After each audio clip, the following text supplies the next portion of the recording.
with Hembo's family in this? I mean, this is ridiculous. I see him every day. All these people. Now I have a list of people. You see him. I have a list of people. You don't see his wife and his It doesn't matter. We all have social media. I now have a list of people. I've got to thank you for the card for the holidays. You don't have to send a thank you for someone sending you a holiday card. Yes, you do. And then they're just looking for you to tell them, oh, wow, your family looks great. So many accomplishments. So, who cares? So you're saying Hembo's family's ugly?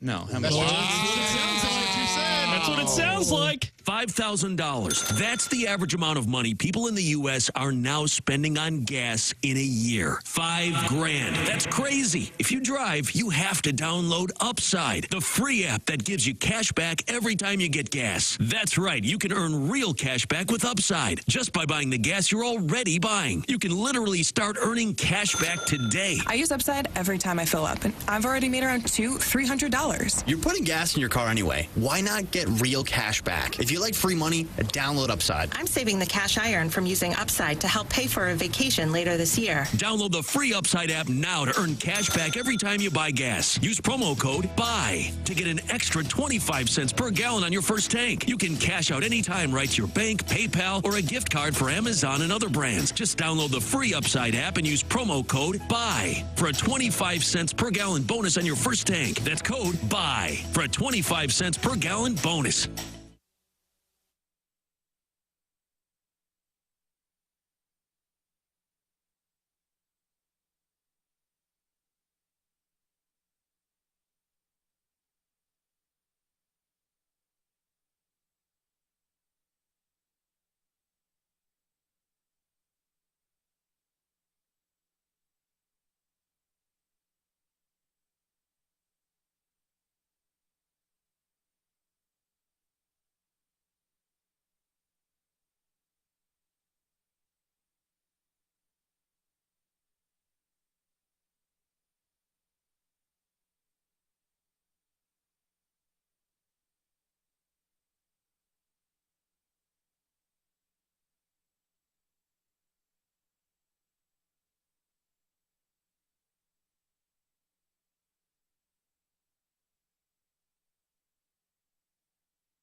7 o'clock in St. Louis. You're listening to TMA. This is 101 ESPN. The program's presented to you by Brown and Crouppen. Tim McKernan, Doug Vaughn, Martin Kilcoyne, Jackson Burkett, Chairman Kurt with you on a program, Doug, that is in full dais? Full-throated.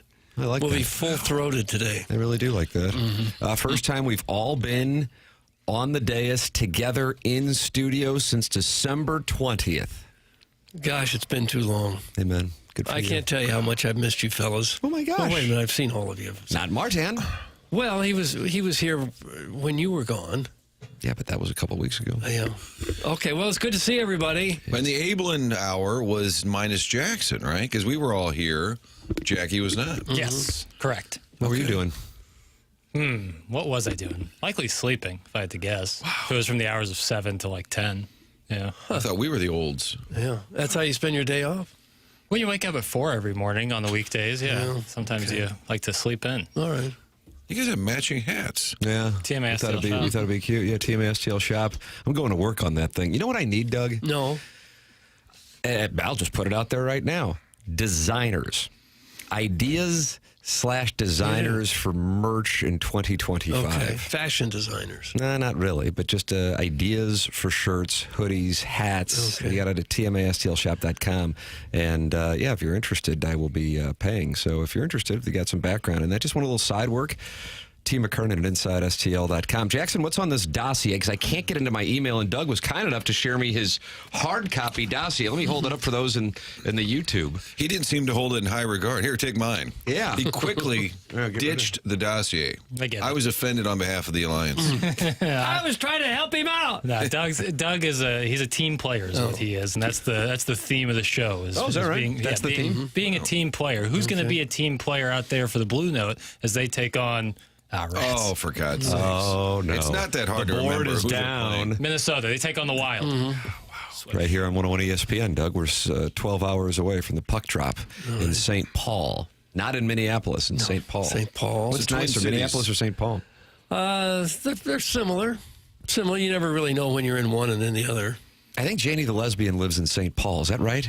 I think so. I'll text her. How do you not know that? So? Yeah, exactly. You Well, gotta it's do not some like show there's prep. a huge river that maybe there's some geographical dividing line, but when I was there, you didn't know. Well, I was talking about the lesbian. I wasn't talking about Janie the lesbian. talking about Minneapolis. She's married to the Viking Queen, by the way, Martin. Okay. Yep.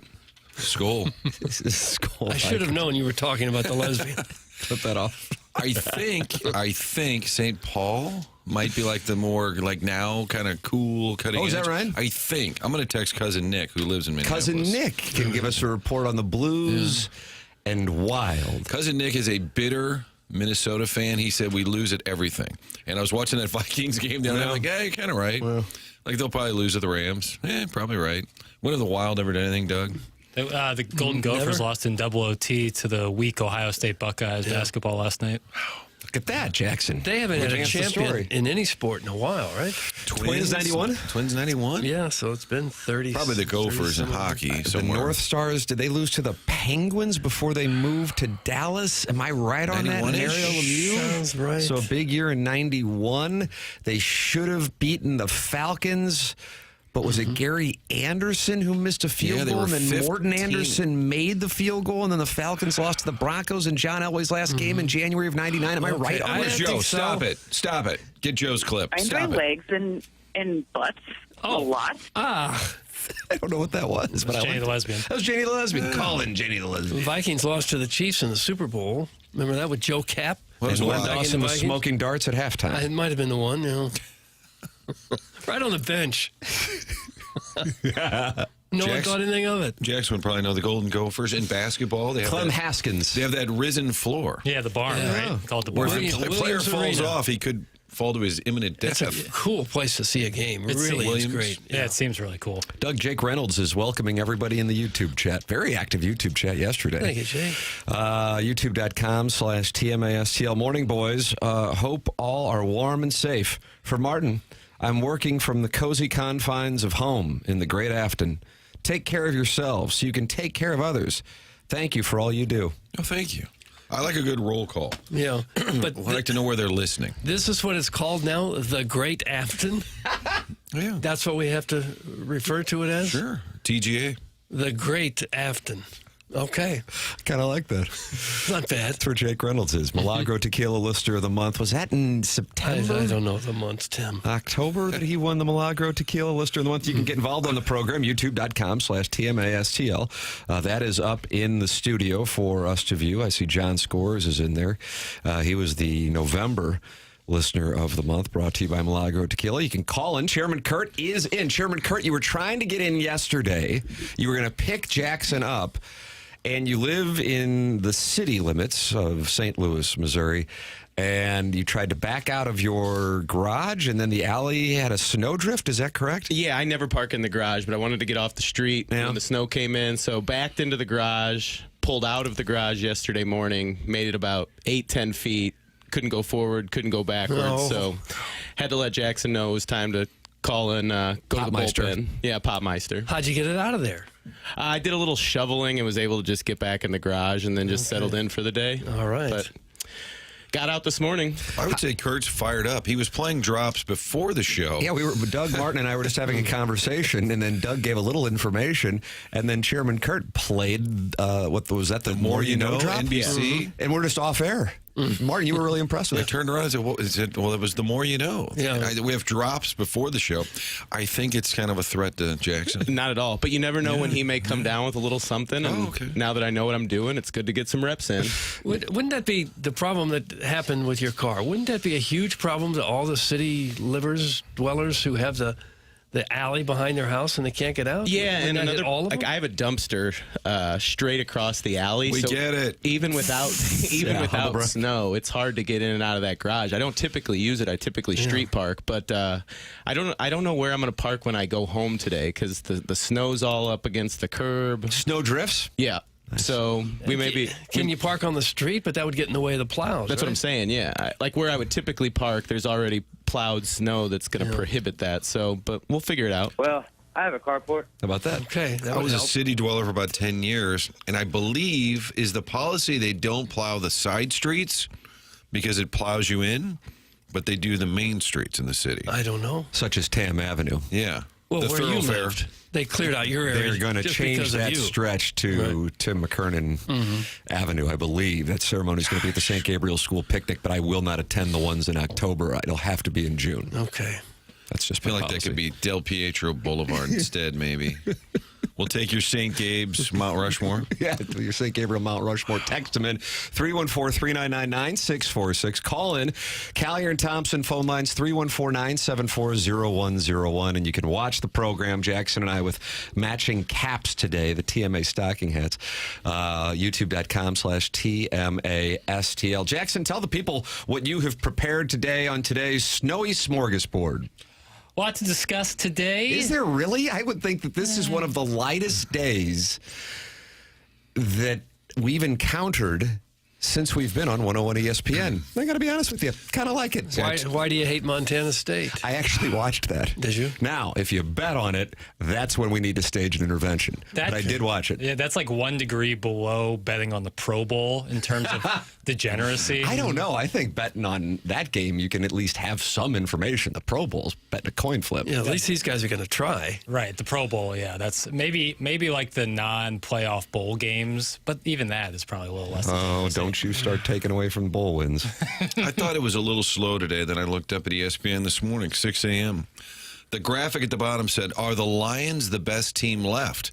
And I thought, left? They haven't even played yet. The best team left. So, yeah, it can't be a slow day when you got stuff like that. The best team left. I'm like, shouldn't they play a game or two before we say who's left? Well, you would think that the teams that aren't in the playoffs probably aren't as good as the Lions. Think about that. Think about that. I thought that was sort of good. I clearly didn't pay attention to any of this stuff. Slight advancement of our story from yesterday about Nolan Arenado and the Red Sox. Yeah, that's legitimate. Yeah, there's some news there. Fallout from Black Monday after a bunch of coaches get fired. A little bit of that. We got fallout? A little bit. Who got fired outside of Doug Peterson and Gerard Mayo was on Sunday. Yeah, but the head coaching search, I would say. The carousel. Well, That's a pretty low Black Monday as far as body count, right? Not as bad as it has been in years past. Joy Taylor returned to the air yesterday, Doug, and she addressed the lawsuit. A lot of that and some Jason Whitlock also addressed. We're going to play that audio. Best of luck. And then... who are you saying best of luck to? Whitlock. And... I don't think he really works for anybody, so he doesn't have to worry about anything. No, if anyone's lucky, it's him. Anyone who's like what does all this mean? I'm just talking, Doug. There's a radio show. You talk. Who are you talking to? I feel like you're kind of talking to yourself. Yeah, I would say that's accurate. Yesterday would have been really the case, right? In here? There was a situation. I had two clips of our interview with Army in case everything went haywire, and I could just fire that. Wow. Listen, it's better to be over-prepared than under-prepared. Think about that. Yeah. How the roads for you, 969? How's everybody doing out there? 969. Just start panicking. Sharon in Clayton wants to talk with Jackson. She's turning over a new leaf, she said, with your relationship for 2025. Since your roll calling, I'm listening from Sanibel Island, Florida. Doug, that's where I got married in 2011, as you know. Won't bore you with the weather here. Left the frozen tundra, a.k.a. St. Louis, on Saturday right before the storm hit. Glad everyone navigated the awful MoDOT road safely. The contrast between what ILDOT and MoDOT does is ridiculous. Happy Tuesday, Sharon and Clayton firing off a transportation take from Sanibel. Okay. Is it better in Illinois? Is that what she's saying? Andy Banker did a whole piece last night. I saw that. Documenting the IDOT highways, specifically highways, to MoDOT. And what was the findings? That Illinois is way better at clearing the roads. That's not scientific. I don't know if there's an explanation other than they did a better job. Simple enough. I would imagine it's because part of Illinois gets a really rough winter, and so the state has to be prepared for the Chicago area. Oh, I like that take. Where much of Missouri doesn't get that much snow anymore. How often do we get this? We had 5 or 6 inches. It paralyzed our city. We used to get this stuff on the regular. But Chicago still does. I found it to be odd. Jackson, in our group text this morning, I sent a text asking Jackson how it was coming into Hubbard Radio here in St. Louis. We're located off of Olive in Creve Coeur, Missouri.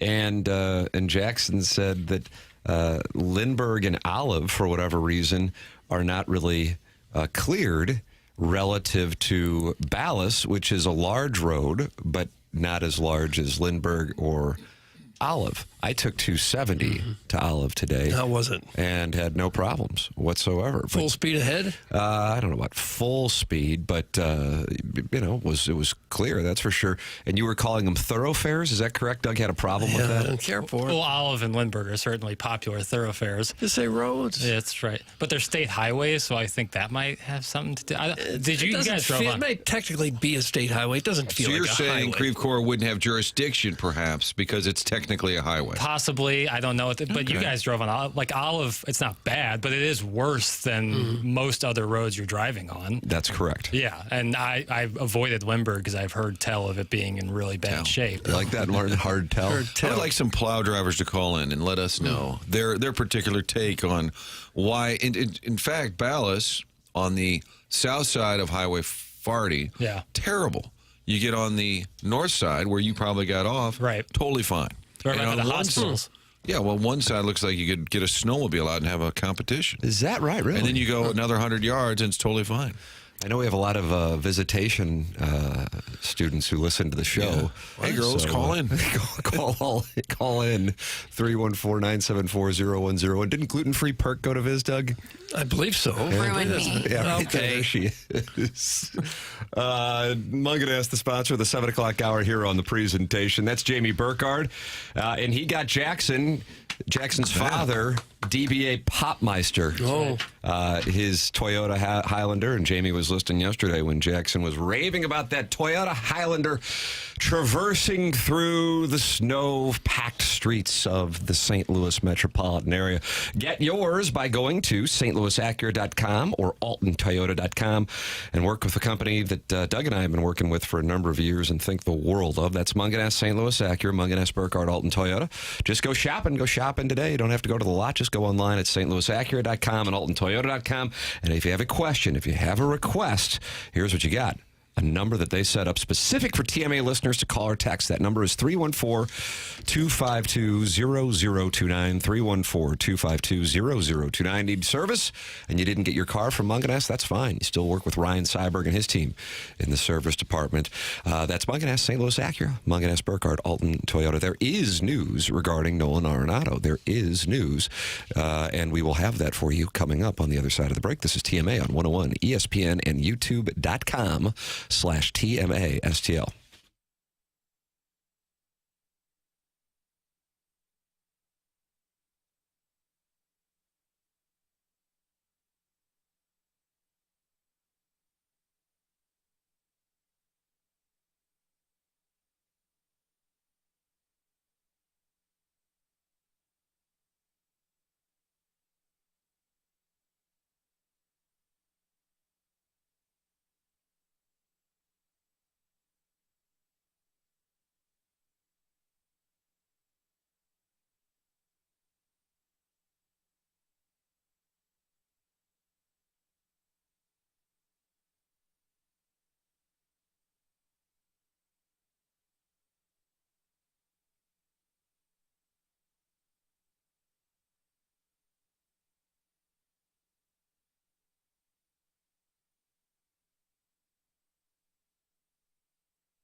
Wow, Doug, Billy Gilman on a Tuesday. Do you have a problem with that? No. I couldn't play it yesterday, and I wanted Why to... couldn't you play it, boy?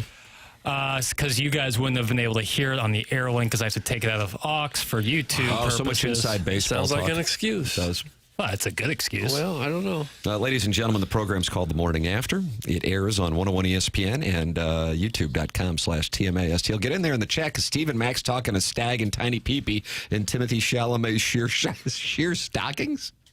He has sheer stockings? I didn't realize that.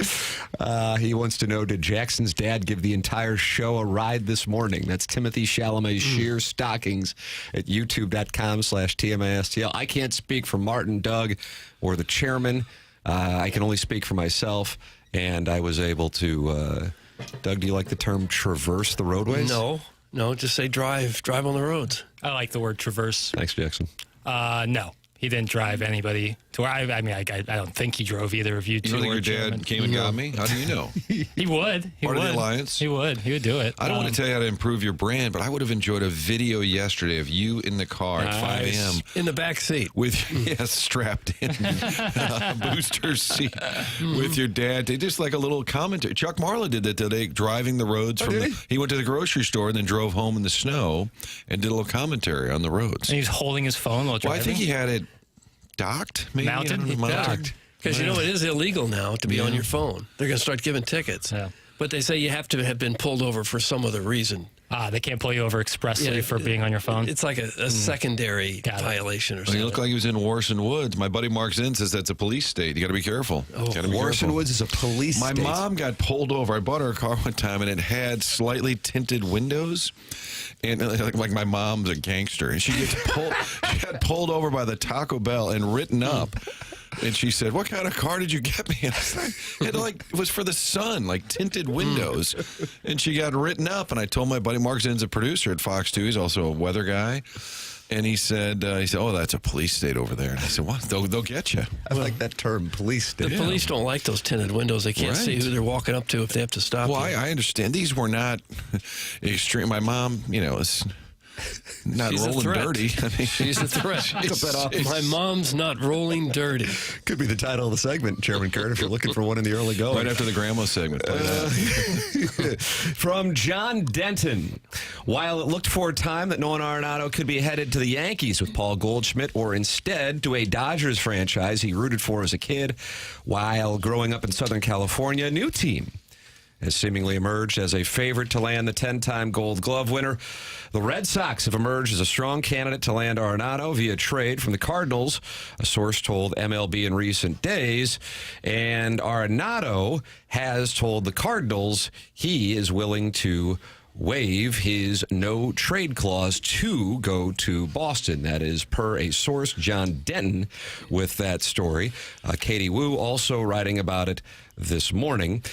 So Nolan Arenado has let the Cardinals know, per John Denton, that the Red Sox would be acceptable. Doug, Nolan Arenado to the Red Sox, could it be happening? Well, it could. If I were him, I would certainly think that would be a nice landing spot. Ballpark kind of made for his swing, that short left field wall out there. 310 feet down the line. They've got Devers at third, but he's not a great defensive third baseman. They can move him to first base, I guess, or DH, and be much better off defensively. I think that deal would make some sense. I think the story yesterday we were quoting was Mass Live, which is sort of their Boston news outlet. And one of the tweets that had the story at the bottom, and a little asterisk, it said, "It's not clear if the Red Sox are interested." Did you see that? The whole story is about Arenado to the Red Sox. Chris Cotillo, who who is like a respected Boston reporter, is saying this could be in play. And I think there's enough smoke here that there's certainly some talks going on. But at the bottom, it says, with an asterisk, it's not clear if the Red Sox are interested. I'm like, well, isn't that a huge part of this? Seems like that's an important part of it. Big. So even Arenado waiving the no trade or saying, yes, I'm good with Boston. And I would think if you said no to Houston, all of a sudden your options are getting less and less limited. It doesn't appear to be the Yankees or Dodgers at this point. So I would say yes if I were him. But that little asterisk, it doesn't appear. It's not clear if the Red Sox are interested. Per Katie Wu's column, she writes, "We've entered the new year, and pitchers and catchers report in 5 weeks, February 10th to be exact." I was looking for that date all day yesterday, usually pretty easily accessible. Martin, you've gotten February 11th as the day they report. Katie Wu's got it as February 10th because we're trying to bring back the picnic table for this show. First time in 5 years, Doug, the picnic table would be outside the Cardinal clubhouse. Woot, woot. Don't they usually have this information months in advance? That is true, and that's why I found it to be odd that I couldn't find it. I was looking for it yesterday in the process of communicating with the sales staff here on hotels and flights. And February 10th, according to Katie Wu. Martin, you've been in touch with some people at the Cardinals. I was told, in fact, yesterday when you and I were texting, I couldn't find that information anywhere. Isn't it amazing? I went through all my emails and said it probably came out in December and I just missed it. No. And then I found the games listed, spring training games. Doug, is it February 22nd against the Marlins? I don't know. Saturday tilt? I don't know. I would guess it's against the Marlins. Yeah, just or safe Nationals. bet. Maybe they really are sitting this one out. They're not even going to spring training. We'll What be was in your there. mind when The you were team told may or that may the not. contract was done? What's that? Either the 10th or 11th. More of that on the Tim, I can confirm either the 10th or the 11th. There it is, Doug. That is an exclusive TMA 101 ESPN report. Katie writes, "We've entered the new year. Pitchers and catchers report in 5 weeks, February 10th to be exact. Since the Cardinals' ill-fated attempts to trade Arenado to Houston, there's been next to no traction in his trade talks. Quote, the update would be it's been very quiet," Mizalok said in a recent interview on KMOX. That was Sunday morning. "If we have the ability to find him a place he desires, it's something we're going to try to do. If not, he will have to be a part of our club moving forward." No, that's a threat. Screenshot that. He's been threatened. You'll have to. Think he'll sit at the picnic table? I don't know how that's going to work out. We've had a tough run with Cardinal third baseman in the past. Martin, you just missed the Troy Gloss interview, but it was a Jim Dandy. Scott Rowland, not really a friend of the picnic table either, but he would, like Chris Carpenter and Yadier Molina, glare at the picnic table, where his friend of the program, Jim Edmonds, would bail on workouts and just sit at the picnic table while his teammates were practicing. And wasn't Jed Jerko a third baseman? Played a little. He played some third. Well, Plowboy boxed him out one time when he was that wasn't well received by the organization. Walking out, he kind of threw Butcher going to the fence. Joe Strauss would watch this play out with both confusion and disdain. I buried my head below the picnic table at times. I was so humiliated. I was talking about the habits of dung beetles as the chairman, Bill DeWitt, approached the picnic table. We've just really kind of embarrassed ourselves, which is the brand. And this program, of course, is all about the brand. Right. I don't want to go too into detail here, but I believe the Cardinals' expression to me was, we could probably work something out, but we're not going to do that thing where we chase the guys around. That's fair. That's fair. Which I think is more than fair. You've got professional athletes being chased around the parking lot. By the Plowhawk, who nearly boarded a bus when Mike Matheny was having them go to the escape room in Dexter Fowler's first year. Doug, was that the 2017 I don't spring know the training? years, Tim. And the Plowhawk nearly boarded the bus, and Dexter said, "You can come with us." And he was still mic'd up and about to get on the bus, and that's when the organization stepped in and said, "Okay, boys, that'll do it." Great to meet you. I'm Darren. Great to meet you. Welcome to St. Louis. How you guys doing? And that's when the Cardinals escaped the playoffs that year, too. Pretty sure. They began a couple-year run there. So, yeah, if we have the ability to find a place he desires, it's something we are trying to do. If not, he will have to be a part of our club moving forward. Doug, there you go. To me, that's a threat. And have you noticed that even some of the lesser teams around baseball are being active now? The Reds, Gavin Lux. Yeah, the Oakland A's have spent again. Yeah, they signed Brent Rooker. They must really like the Sacramento market. The Royals signed Michael Lorenzen. And the Cardinals, nothing. The A's, doing nothing? Doesn't the A's maneuvering feel a little bit like the Rams getting to L.A. and saying, "All right, you jerks that we left behind." They drafted Todd Gurley before they even left here. And that wasn't a tell. They were. They're required to spend at least 1.5 times the revenue sharing money that they get. So they're making sure they don't get in trouble. Yeah. Spend some money before you get in trouble. Okay. The Cardinals' efforts to trade Arenado are at a standstill, which has stalled their offseason plans. Trading him was previously categorized as a top priority for the club, and being unable to do so would have severe ramifications for the 2025 roster. The club's primary reason for wanting a trade is to create financial flexibility. The Cardinals are lowering payroll and have cited multiple reasons. Their restructured television deal, which saw St. Louis take a pay cut of roughly 25% this upcoming season, a projected drop in ticket sales and gate revenue this season, and reallocation of funds to the organization's player development system, a multi-year project. If the Cardinals cannot find a way to clear Arenado's salary from their books, they will have to resort to other measures, including shopping pitchers previously planned to be a part of the team. What pitchers could you shop that would get much play? Matz and Fetty. I wouldn't know how much play it'd get. Michaelis, like Contreras, has indicated he, quote-unquote, wants to be here. The thing that always puzzles me is that this team has had a long run of extended success, going all the way back to when they picked up McGuire in '97. Almost every year since then, they've drawn 3 million fans or more, usually in the playoffs, 4 times in the World Series, twice won it, sold out crowds. Do they not have any money left over from any of that success? Do they not have any cushion there for a rainy day when they could see something like this happening, where they needed to go out and spend to be competitive? Have they spent every last dime of all that money they made over the last 2 or 3 decades? There's nothing left.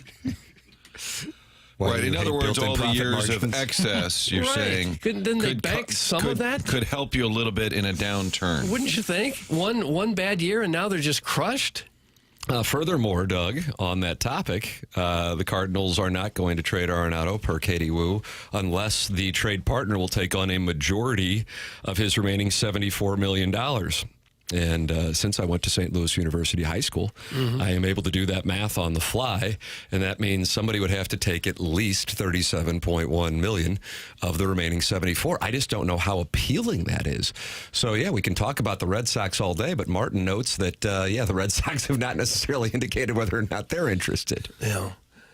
I would think that he'd be a really good piece to add for a team like that. The team that's got plenty of cash, looking for a player to prove he's not done, looking for a potential Hall of Fame guy who might still have 2 or 3 really good years left, I would think he'd be a pretty good pickup for some. It has to be embarrassing for him, the way this is playing out. Yeah. I mean, a superstar player, a 10-time Gold Glove winner, being shopped around and then being told he might have to be here, and clearly doesn't want to be here. I think it's mutual. It's pretty clear. I mean, they went to the winter meetings and said, we're going to try and trade him, and the agent says he wants out. He wants to go somewhere where they're going to win. And now that player comes back, potentially. Having to play. I think that's Jackson's first get at the picnic table is Nolan Arenado. Yeah, he'll be sitting down with us. I think that'll be easy. I'm still a little befuddled as to why he wouldn't agree to go to Houston. I mean, Texas has got, no state income tax? That would mean a lot of cash in his pocket for the money that he makes. You're going to a contending team, a place where you might be able to hit 35, 40 home runs with that short left field. I don't get it.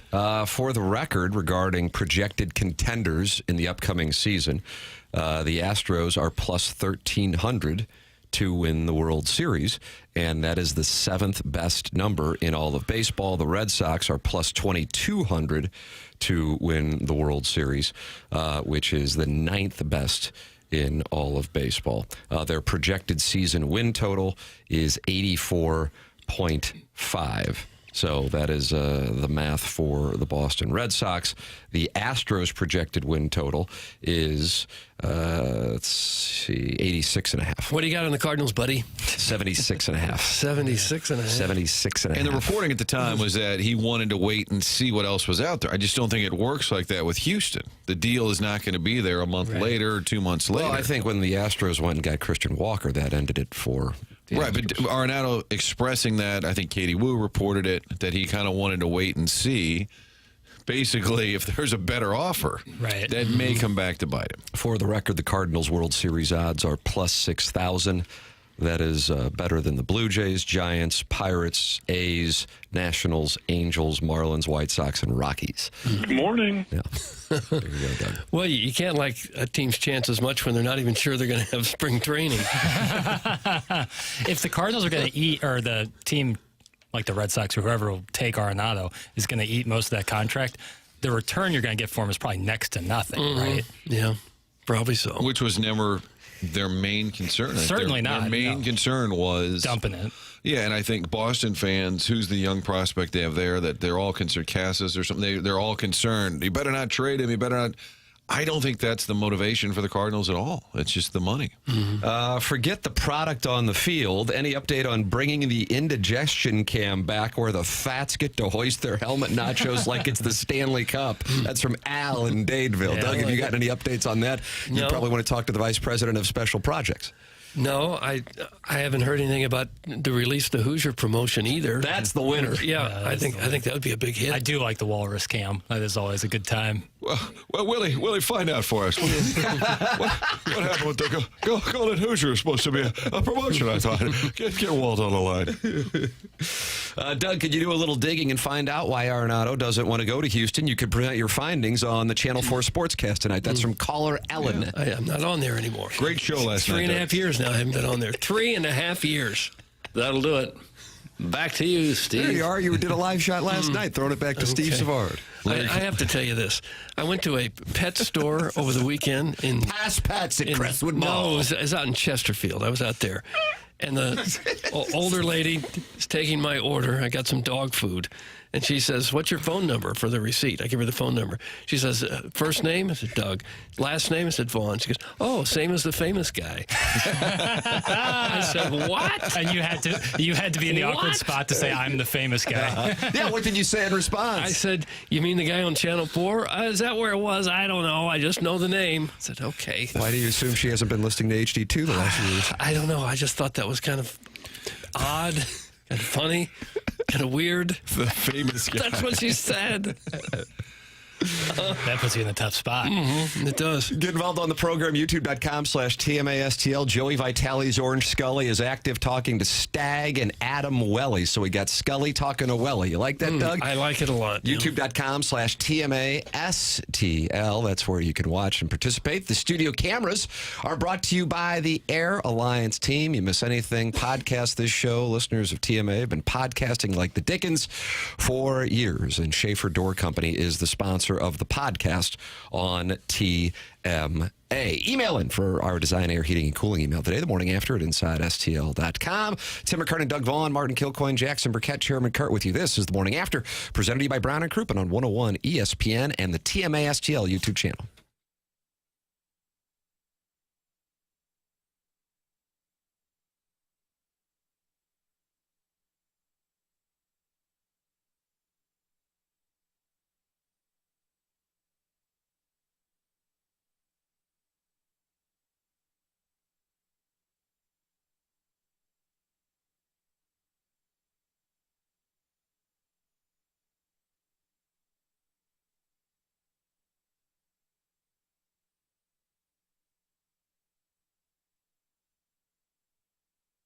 Michael's Flooring has been family and locally owned for over 30 years. I've gotten to know Michael, and I know he takes pride in helping and making sure his employees are happy and make a great living. And that's why he's offering carpet installers $7 a square yard. Michael's passion's flooring. When you order from him, he wants you to have the best experience for the best price. And that's why he is making sure he gets the best carpet installers and gives them $7 a square yard. That is incredible compensation in this industry. If you are a carpet installer and interested in working with Michael, go to the website igotfloored.com. That's igotfloored.com. It's Michael's Flooring with 3 easy-to-get-to locations in the St. Louis metropolitan area: Creve Coeur, Darden Prairie, and St. Peters. It's Michael's Flooring, and they are looking to bring on the best carpet installers and give them $7 a square yard.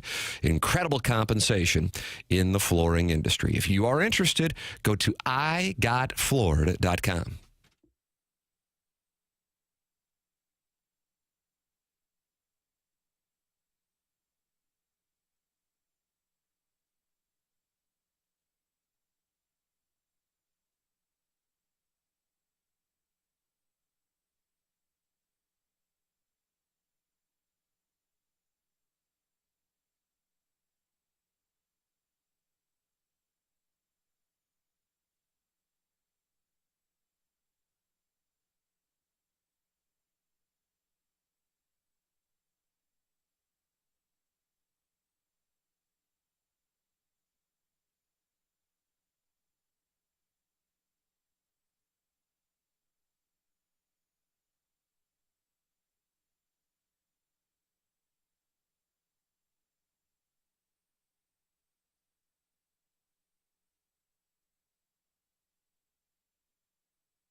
This is Action Jackson with a Sports Center update driven by Johnny Wandoff Chevrolet and Johnny Wandoff Autoplex. The Blues are back in action as they head up to Minnesota. Take it on the Wild. You can catch that game right here on 101 ESPN. Pre-game starts at 6 p.m. Puck drop at 7 p.m. That was another Sports Center update driven by Johnny Wandoff Chevrolet and Johnny Wandoff Autoplex. See them at wandoff.com. Chevy, together we drive. Are you kidding me?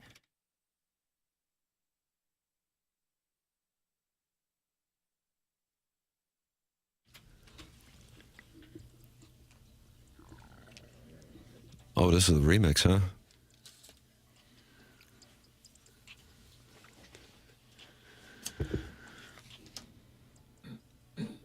I thought there was going to be some bass kicking. I did too. And right when I heard it, I was going to hit the post. It's just the same thing on repeat. A little instrumental. The song's called 5% Tint. There it is. It's based off Martin's story about his mom driving tinted windows. Oh, I see.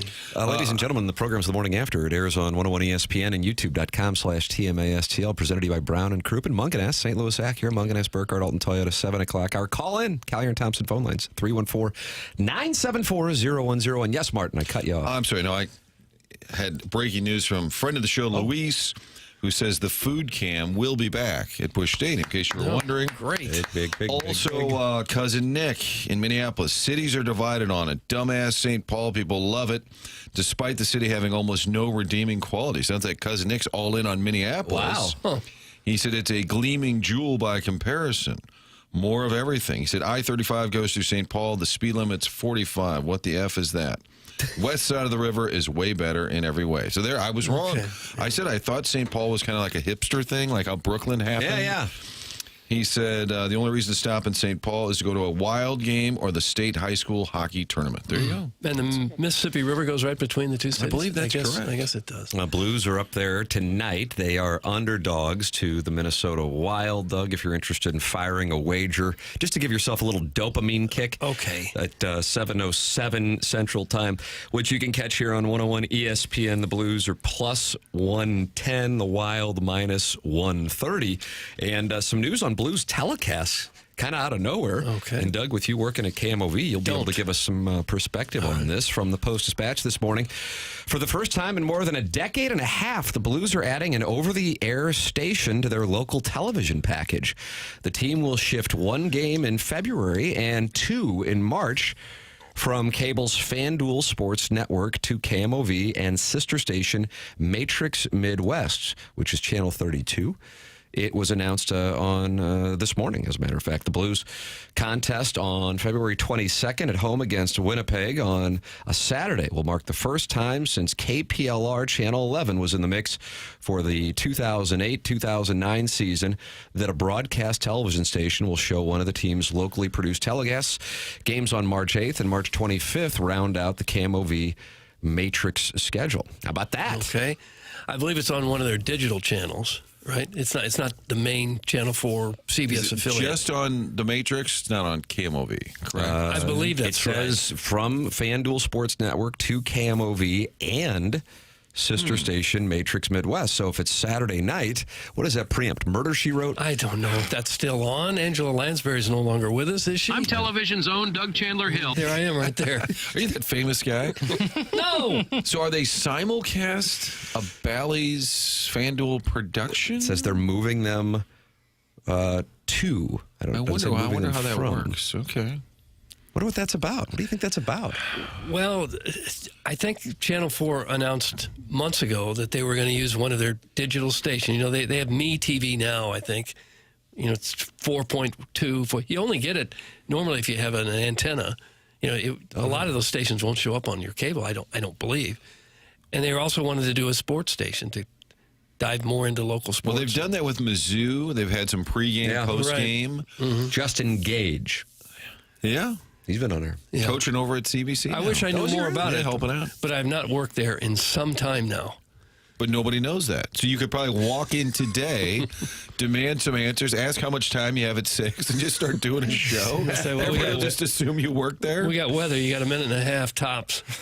FanDuel's parent company, which recently was rebranded from Diamond Sports Group to Main Street Sports Group, is just beginning to emerge from bankruptcy after more than a year and a half, and associated distribution problems for the company have contributed to deeply declining ratings in recent years. For example, FanDuel's Blues ratings at the start of January were down 30% from the same number of telecasts last season, when the club went on to finish with its worst full season figure since the 2009-2010 season.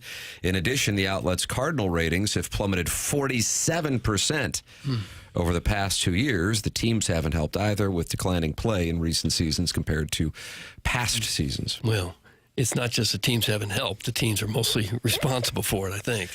But I do think for people such as myself, and Jackson, you're a YouTube TV guy, the lack of accessibility is, I think, a big issue. And I think even bigger, if you want to drive it forward for future problems from a more macroeconomic standpoint, I think people have found, I don't really miss it that much. I think that's been a bigger thing with baseball, that whether it be because of the pandemic or you're a younger person who uses YouTube TV, and then you go, I'm not going to switch back to something else. I like the YouTube TV user experience, the interface, and I don't really miss watching Cardinal games, so I'm just not going to go. I'm just not going to switch. I'm just not going to watch. I'm sure that's a factor, but it's also a factor that you're not that interested because they're not any good. Sure, it's twofold. Yeah. But I'm saying that I think the accessibility factors into this, which lends itself to the fact that they're now putting games over the air on KMOV or Matrix Sports. Yeah. Well, I think having a local over-the-air outlet, putting Cardinal games on Channel 5 for years. Yep. Or they did that through 2010. Yeah, and KPLR had a Rich package. Gould was on the call. Yeah, I mean, if you had, he's still bitter about all of those. Well, back when they were good, they were on Channel 11. They don't exist anymore. He might say that a time or two. But when you have that local outlet, then there's just more access. And I think the teams probably got kind of high on the hog, and all the money was flying in from cable. They didn't need a local partner. I think it's shifting a little bit. They want as much exposure as they can get. It's probably smart by the Blues. It's smart by Channel 4. I know my boss, Kurt Kruger, had talked to the Blues about something like this. Oh, is that right? Yeah, he told me this maybe 6 months ago. He said, I've talked to Zimmerman. We talked to the Blues about maybe doing some games over here or putting them on Channel 11. So I think there's more interest. We could ask Bill DeWitt about it too. Maybe the Cardinals would like to do some model where they can get some more games just in front of more people. Because like you said, if you can't get it, can't find it, then you just say, I don't need it. That's the issue. People will go out of their way to subscribe to Netflix to watch a playoff game. We saw that happen last year with that Chiefs-Dolphins playoff game. They will go out of their way to find football. But baseball and hockey don't have the same driving force. It's just people may not like to hear it, but it doesn't change what the data shows. And as we've discussed, the teams certainly haven't been as good or flat out poor in the case of the Cardinals over the last 2 seasons. Young Timmy, you hit the nail on the head with all the different streaming services, Netflix, Hulu, all that stuff. There's just so much stuff to watch on TV. It's easy not to miss sports, even if you love it. That's from Sasha Gray's Fluffer. Nice. I'll give you a little perspective from a younger cat. Oh, from the news. Oh, look at this. You like that, a younger cat, like he's Jack Kerouac. Yeah. I've talked about it before, like with streaming sports, the annoying thing is going from app to app to try to flip around. I agree with that. I think one of the best things about live television is being able to flip around, being able to really drive. And with YouTube TV, you're able to do that much easier than if you're switching from the ESPN app to the Fox Sports app. It's much easier to do that through YouTube TV. And when the Cardinals and Blues aren't on there, and you have to go sign into the new FanDuel Sports TV account, that's like a commitment, And it's like, well, what if I get in there and the game's no good? I got to go back and forth. I'm telling you, being able to flip easily. When I was watching the Golden Globes and the Vikings and Lions, I was hitting one button, going back and forth. Loved it. If I had to leave the app and come back every time, I would hate it. Yeah, it's a pain. And then you go to Sports Final on just 245. Lights off, hands folded. Isn't the NCAA tournament the best example of they had this great product, and if you were watching KMOV, but you were a fan of Illinois or Marquette or whatever your team was, you wanted to make sure you could see it. Now they've made sure every game, TNT, True TV, wherever the hell you can find all those games. And it was a great example of, I think there was a demand for it. So you put it on all the different outlets, and people get, instead of you just eventually saying, well, it's too hard to find my game. They figured out a way that everybody could see, as opposed to baseball, where they find a way for you not to watch.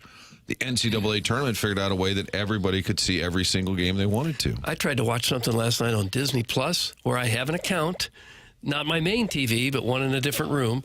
I went to Disney Plus. It said, okay, put in your email. Oh, my email was already there. Great. It said, now put in your password. And then there was no place to put in the password. There was no keyboard. There was nothing. There was no way to type in the numbers and the letters of my password. Probably on your phone. Probably scan the QR code. I scanned the QR code. I did all that. I left a broken man, so much so that I'm not going to work at Channel 4 today. Were you going to watch Aristocats? I was going to watch. It was either Hacks or The Bear from all the Golden Globe. Relaxing. Smart. Yeah, I don't know. I was going to watch something like that. Couldn't get in. It happens. It happens twice a week at our house. My wife says, "Oh, that one's on Amazon. That one's on," and then the app doesn't open. She said, "Hold on, let me get my phone. I can scan this. Hold on, it's on my laptop." I'm like, oh, forget it. Yeah, just forget it. I might even read a 20 minutes. I finally got to the point. Enter your password, and there was nowhere to enter it. Not on the remote, not on the screen. Is your password the famous guy? Yes, it is. You can get involved in the program, youtube.com/TMASTL. John Scores talking it over with Stag and Joey Vitale's Orange Scully. And is it Bob Lucier, Doug, or Bob Lucier? I don't know his name. Well, he's in there with Too Fat to Kayak and John Cusick, so they're all talking it over. youtube.com/TMASTL. 217 friends have gathered to watch the program, and Jackson and I wearing our matching skull caps. Yeah, beanies. You like that? Toques? I'm thrilled. Matching toques? It is. It's nice. The weather's fine indoors here. But you know my hair situation. If I take this off. Let's see what it looks like. You know my skull situation if I take this off. Okay. It's fine. It's fine. Yeah, it looks like you have matted tufts. No, yeah, it looks like I have hair glued on. Slightly disheveled. Yeah, I'm not doing It's that. not a hair piece, is it? No piece. Okay. I think you look hot. Thank you. You too. No problem, man. Doug, you like that one? Gosh. That ever happened with like you and Zipper Zeppa? Never really did, no. Camaraderie is key. Paul Alexander, you said, am I like that vest you're wearing? He was long gone by the time I got. So was Ali Roman. He always had the vest. Earl Humphreys was nightside. No, he was there when I was there. Yeah, got it covered. Herb Humphrey, nuts. I like when guys would have an out, like they'd always have a hat for when they would go outside, you know? Andy Banker's a big hat guy in cold weather. I think that's the move. Yeah, but like carrying and then taking off when you get inside, putting it on the coat rack with your coat, and then as soon as you go outside, you put the hat right back on. Yeah, you're going to go have a scotch for the next few hours? Yeah, smoke like 100 darts. It used to be a major fashion faux pas if you wore a hat indoors. Right. Well, the saloons wouldn't allow it, right? You like that saloon? Well, no. Well, I don't know. You were. I wasn't a bar guy when they were called saloons. you were not that old. Born in 78? Yeah, 1835. There was a young reporter on Channel 5 the other night, and she was at the Tam overpass. And I thought, how many years has this been a thing? Yeah. And I guarantee they have no clue that it's been going. The news reporters always would go to the Tam overpass talking about snow and weather. But she said, she didn't say I'm at the Tam overpass. She said, I'm over by Turtle Park. I was about by to say Forest. Turtle I was like, Park. no, it's the Tam Avenue overpass. I could feel Mike Bush. You are at the Tam overpass. That's where we go for news live shots. But that's not like it's Oakland right there, right? And then Tam, but Tam is on the other side of. Well, Tam crosses over the highway, so they stand there and tell you what the traffic is. But that goes back, what, 40, 50 years, Doug? News report. Oh, yeah. Let's go out to the Tam overpass to see how traffic is. Right. And they're still doing it. And it's absolutely mandatory that these poor reporters have to stand out there in the weather. Yes. When they're telling us not to go anywhere. Here they are. They went somewhere. And they're part of the traffic problems now. And they're being miserable by standing there, sometimes waiting an hour or more to do their report. Couldn't they do that at the station?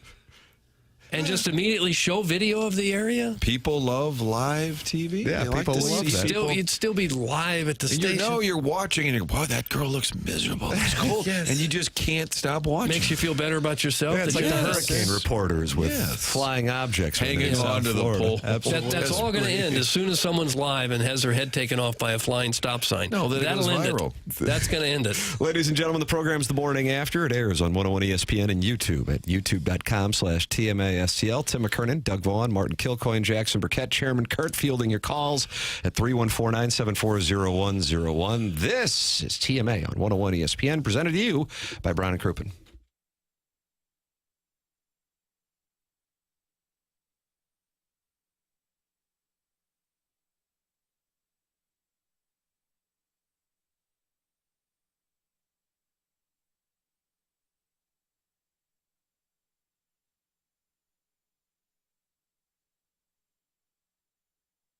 Together Credit Union here to help you through the mortgage process, the entire process. As your hometown home loan provider, Together Credit Union has a home loan solution for every buyer out there. Get in on the action, whether you're buying your first home, downsizing, sizing up, need a second mortgage. Together Credit Union is here for you. Fixed rate, adjustable rate, conventional, home equity, jumbo loans. They've got it all. They even have specialty loans like FHA, union member mortgages as well, and community contributor mortgages. All sorts of options. Together Credit Union understands the mortgage loans can get a little complicated. They're going to help make the process easy. All handled in-house, all here in St. Louis. Together Credit Union's experienced lending teams will handle the underwriting, the servicing, everything in between, all done locally. Remember, Together Credit Union, your hometown home loan provider. Check out the rates at togethercu.org. Here's to making St. Louis your home. Together Credit Union, federally insured by NCUA.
This gets you fired up for spring training and its start, which is either February 10th or 11th.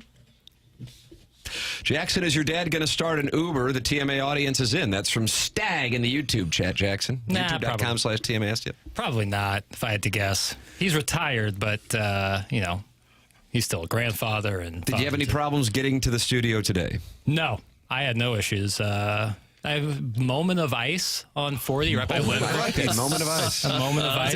Is it up for cinema of the year? Film of the year? A Moment of Ice. I for just like a minute there on 40, but no, uncovering my car from the snow yesterday was a hell of an adventure. Hey, you need a ride? You call the Popmeister. He'll be there in no time. Come on, let's do a thing. And listen, he told me he was ready to go for me this morning, but I was able to shovel my car out yesterday, and I was fine getting in, really. Huh.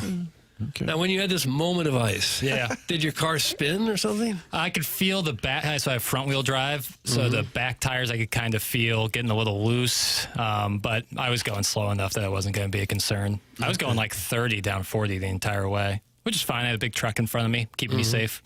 Doug, Larry Nickel always calls in on Tuesdays with that WWE recap. Yes, but last night, it was the first time that the WWE aired on Netflix. Did you catch it? I did not. That's where you try and enter your password in, and you couldn't. Yeah, I tried for about 3 hours to get the password. There was no way to get it in. I watched it because I do show prep, and The Rock was the first person out. John Cena appeared at the start of what would be the 8 o'clock hour in the St. Louis area. And then at about, I would say, was it 9:20, 9:25? I don't know the times, Tim. Hulk Hogan returned with Jimmy Mouth of the South Howard. And he was carrying Old Glory. Red, white, and blue, brother. Okay. And out comes Hulk Hogan. And here is the reception he received in Los Angeles. Okay.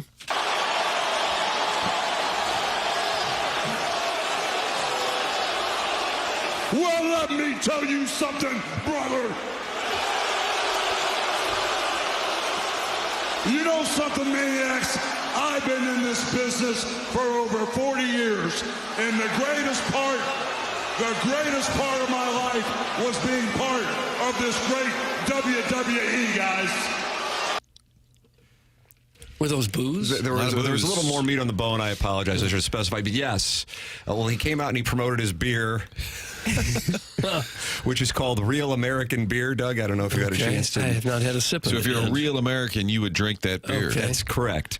And yes, he was booed off the stage at Los Angeles' debut of WWE on Netflix, which I think is going to be a hell of a partnership. But that was a stunning development, and I'm anxious to hear what Larry Nickel has to say about that, because he covers professional wrestling for us better than anybody in the market, I think, for my money. You're pissing me off right now. Yeah, me too. What's the Hulk Hogan backstory? Why do they hate him? That's what I wanted to know. I suspect, being in California, they hated him because of his support of Trump. Oh. I don't know if that's a real left-wing audience at the WWE. I don't know. Larry, There's no other reason to dislike him, is there? Larry will have those demographic breakdowns. Larry's not on the dossier, but I noticed on Tuesdays he'll text into the show, "Hey guys, I'm on hold." Like, that doesn't seem like an official guest when they're texting in, "Hey guys, I'm on hold." John Kelly's going to be with us, but I don't think he's going to text us. I would love it if I looked at the text line and Bill DeWitt III, "Hey guys, I'm on hold. Are we still doing this?" Eric, by the way, the Cardinals are coming. The lodge belongs. He likes what he sees this offseason. Eric in the Central West End agrees with you, Doug. Typical Libby woke Los Angeles. Such a disgrace to Hulk Hogan. So there's Eric in the Central West End. Is there any other reason not to like him? Well, he's had a couple of off the Matt. Thank you. Situations. What's happened over the last decade? Well, he had an incident with our friend Bubba the Love Sponge. And was that his wife? I doubt that people in L.A. were booing him last night because of Bubba the Love. Daughter involved in some of this stuff? Racial insensitivity. What was the daughter thing, though? Did he? daughter Brooke. Well, I had the reality program. Chairman Kurt, do you have info? I see you grabbing the mic. I'm picking up a read that you might have information. I think it's a combination of everything you guys have mentioned. I think a lot of it has to do with the political stuff, but he's had a tumultuous last decade off the mat. There you go. Nice. So his brand has maybe been tarnished a bit, and they're just kind of letting him know they're aware. And I think some of the hardcore WWE fans are maybe a little sick of these 70-plus Hall of Famers being shoved down their throats so often. Ric Flair went through that a little bit. Yeah. Ric Flair got booed? Not booed, but he just... I saw something over the weekend where Ric Flair was going to lace up the boots for one more match. Nice, Doug. You wanted to see him fight. Very much so. Lace up the boots. You can do that on Sports Sunday. Have him in as a guest. I'm not there. Jackson's guy Travis Scott made an appearance last night too, and I think he was smoking some drugs on the show. Smoking drugs. Well, they're on Netflix. I assume anything is. So now it's okay to smoke drugs? Well, he's in California. He it's walked, on Netflix. he walked Jey Uso to the ring smoking drugs. He's smoking pot. I would say we're talking PCP. Smoking drugs. Like in Training Day. Doug HB Cards is in the YouTube chat, and he says they cheered The Undertaker, and he is a Trump guy. That's from HB Cards in the YouTube chat. Maybe. He wasn't at the convention, though, I was agree he? with Tim that the audience would not be that concerned about liberal politics. You don't think they were taking Subarus to the... What is the name of that arena where the Clippers play now, Jackson? The Intuit Dome. The Intuit Dome. I don't know. But that's the only really thing recently that he's done that's been controversial, isn't it? But there's usually a storyline. That's what I assumed I was missing out. Kind of like this show, I'm a few seasons behind. I wondered if something had happened, storyline, that he was against WWE or he said Raw sucks or something. I figured there's a story there. Larry will inform us whenever he decides to appear on the program. You're welcome to get involved on the program. So many different ways to do so. Calling in, Callier and Thompson phone lines, 314-974-0101. Texting into the Air Comfort Service text inbox, 314-399-9646. And then Eric Bishop is talking it over and says, nah, wrestling fans like when the old guys come back. That's in the YouTube chat, youtube.com/TMASTL. Tim McKernan, Doug Vaughn, Martin Kilcoyne, Jackson Burkett, Chairman Kurt. This is TMA on 101 ESPN, presented to you by Brown and Crouppen.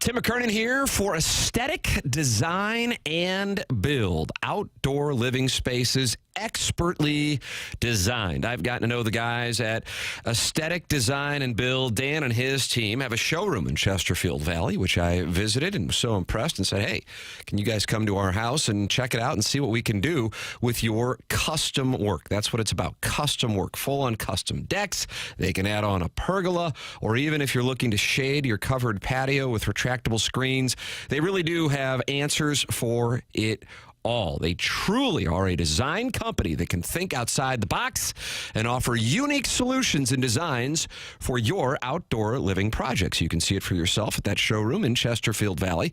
Go online at aestheticdesignandbuild.com. That's aestheticdesignandbuild.com or give them a call at 636-532-5008. That's 636-532-5008. It's Aesthetic Design and Build online at aestheticdesignandbuild.com, and let them know that I sent you their way.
It's TMA, 101 ESPN. Tim McKernan, Doug Vaughn, Martin Kilcoyne, Jackson Burkett, Chairman Kurt with you on the program. Watch the show, youtube.com/TMASTL, and go back and podcast via the Schaefer Door Company podcast. That's Jason Gosrow and his team at SchaeferDoor.com. It's our pleasure to welcome to the program for our daily blues conversation, John Kelly on the Callier and Thompson phone lines. Good morning, John.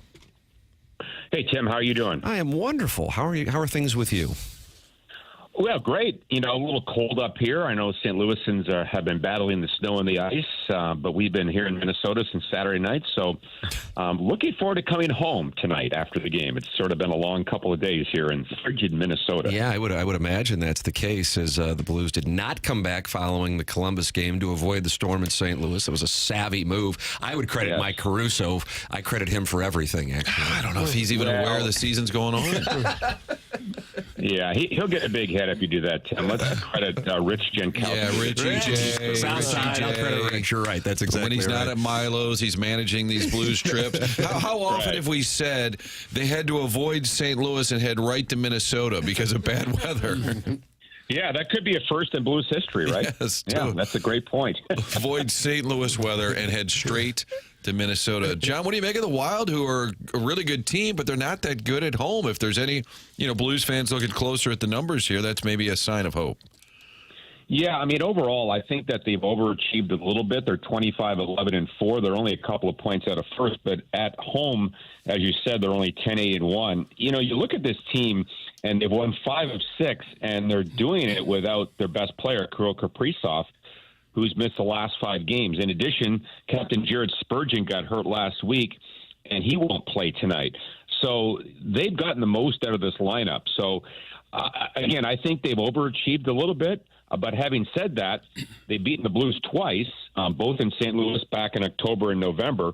So whatever the reason they're winning, and it's going to be a challenging game tonight. But for the Blues, it just seems when they try to get some traction going and win 2 in a row, they just can't get that third win in a row. For whatever reason, they just sort of, 7 times now they've won 2 straight and not gotten that third win. And on the road, when you score 4 goals like the Blues did Saturday in Columbus, you really hope to win. But unfortunately, the Blues allowed 39 shots and lost 6-4. So a little bit of a frustrating loss to put the brakes on that 2-0 streak. John, when you compare the Blues to a team like Minnesota and some of the other top teams in the league, are the Blues comparable in terms of talent? Do they match up pretty well, or is there a significant difference? Well, I wouldn't consider Minnesota one of the top offensive talented teams. I think they have, under John Hines, they have really good structure. They have great goaltending with Philip Gustafsson, who, by the way, scored a goal in St. Louis this year. Remember that. So I think that the biggest thing with them is they do have a superstar in Kaprizov, and they have great goaltending. But, they're not among the elite in terms of offensive teams. And the Blues, quite honestly, aren't as well. The Blues have to beat you with 4 lines and, good goaltending and things like that. And they played well. I mean, under Montgomery, they've gone 10-6-3, so 4 games over 500. But as I said last week, and as I think we say almost every week, the Blues challenge here with, a game over 500 is to get on a hot streak. And, they have a lot of home games coming up, guys. After tonight, 4 in a row at home and 13 of 17 at Enterprise Center. So this is the key stretch to me, through that 4 Nations tournament where the Blues really have to win a lot of games and put themselves in a position. So it's right there for them. They can do it. I like the way they're playing. But again, they have to get on a really nice run. Yeah, it is absolutely critical. You're going to find out a whole lot about this team over the next month. The final game, for the record, before the 4 Nations is a month from tomorrow. And in that time, over the next week or so, after they have the Wild, you're going to have some opportunities with the Ducks and the Blue Jackets. Calgary's a team in the wild card mix. Utah. Then it gets tough right before that 4 Nations break with home and home with Vegas, the Stars, the Canucks, the Avs, Utah, Edmonton, Florida. I mean, my goodness. It seems like the way that, I know it wasn't set up this way, but they're either dealing with the killers of the league or they're dealing with the light portion of the schedule. And that's why I agree with you, John. This is a crucial time to capitalize if they really are going to get some momentum to truly be in the mix for a playoff spot? Yeah, I think we're going to find out a lot about the Blues and their prospects of making the playoffs, as you said, in the next 5 weeks. But the interesting thing is, Tim, you mentioned those teams that are coming up on the schedule, especially after that game in the homestand here, is that the Blues have actually played better against the better teams. And, you know, they've lost games against some of the lesser teams. Obviously, you're not going to win them all against the weak teams, but they've held their own against the really good teams. I go back to that stretch on the road when the Blues had 7 of 8 games on the road when they made the coaching change, you know, the stretch through New York and then Western Canada, and they lost only 2 games in that stretch against really good teams. So I don't think they're deterred by that. Obviously, it's challenging to play the better teams, but, you know, I'm looking forward to that stretch of hockey because, again, I think the Blues have been, in a way, better against the better teams. John, we talked to Curbs about this yesterday, but the Cam Fowler move, not a blockbuster, but maybe a sign Armstrong front office thinks this team is a playoff-type contender, at least to maybe make a push to get in. Do you think the room kind of read it that way? I think so. He's been a huge boost to the Blues. And, you know, Ryan Suter, who comes home to Minnesota, he lives here in the offseason, of course, played here for a number of years. He was playing great. And I don't know where the Blues would be without Ryan Suter. But, you know, you could tell the last couple of weeks before they acquired Fowler that Suter was starting to wear down a little bit. Not that he was playing poorly, but he just didn't have the same jump. He was playing 22, 23 minutes a night a lot of nights. And he's 39 years old, as we know. So I think for Suter and the Blues, the trade for Fowler came at the exact right time. And he's been spectacular for the Blues. I mean, he scored now 4 goals in 11 games as a plus player. So, yeah, I think that when Doug made that trade, I think that he recognized 2 things, that the Blues needed some help because Nick Leddy's situation is not clear at this point. He's not even skating, as we know. And at the same time, to give the Blues a boost to hopefully make the playoffs, he's done that, and he's been fantastic for the Blues. I don't know where they'd be without Cam Fowler right now. I'm concerned with how you stay busy in Minnesota for 3 days this time of year. You got the Skyway. There's one practice a day. Okay, that's an hour and a half, 2 hours. Then what?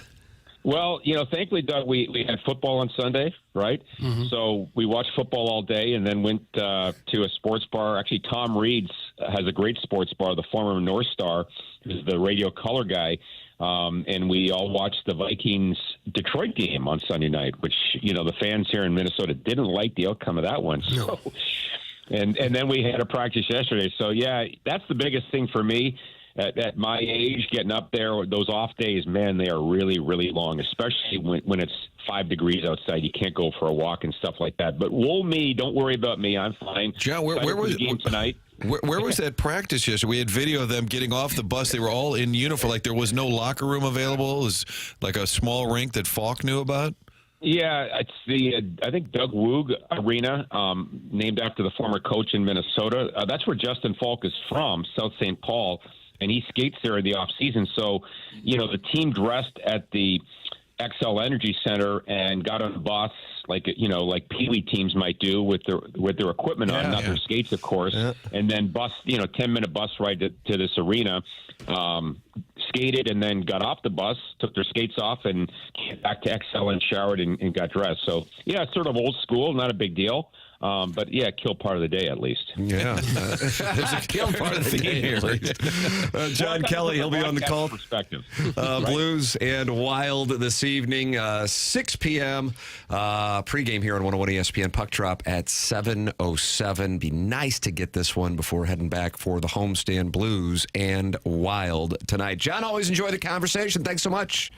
All right, Tim, thanks. We'll talk to you next week. Looking forward to it. That's John Kelly with us here on the Callier and Thompson phone lines. Tim McKernan, Doug Vaughn, Martin Kilcoyne, Jackson Burkett with you on the program. Mentality is a longtime sponsor here on TMA, and we always say the name of the game on this program, support the sponsors. If you're waking up and feeling sluggish, if you're finding yourself working out but not putting on muscle like you used to, in particular if you're noticing belly fat, that can be a sign of low testosterone, low energy, low motivation, feeling anxious, moody, irritable. Get tested at Mentality. I went out and got tested at Mentality. Super easy. It's a local healthcare facility that specializes in helping men feel and perform at their very best, with board-certified physicians providing a full physical, consultation, and blood panel analysis, all during your first visit. How can you get involved with Mentality? Real simple. Go to mentalityhealth.com/radio, because this year you want to stop settling for a fraction of your potential, and Mentality's New Year offer is your chance to take back control. Men today have 30% less testosterone. Take back your numbers. Visit mentalityhealth.com/radio to get access. Don't let low testosterone hold you back. Be your best for yourself and your family. Men today have 30% less testosterone. Take back your numbers. Visit mentalityhealth.com/radio to get access. Doug, we got a situation at FS1. What do we have? Skip Bayless, Joy Taylor, Emmanuel Acho, they all returned to their various platforms. You will hear from them coming up on the other side of the break. Plus, Jason Whitlock was asked to work with Joy Taylor when FS1 was starting up, and you will hear his reasoning for why he did not want to work with her. Jackson, how would you describe the reasoning? Horny. Who, her? Him. I can't speak to her, but isn't she the one who has possibly had affairs with multiple people there? Yeah, but I can't. I don't want to say something that's going to get me in trouble. But I can definitively say horny for Whitlock. You're a step ahead of Nell. He's using one word: her, him, horny. Mitigating risk while being descriptive. So that's coming your way next. This is TMA 101 ESPN.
Remix.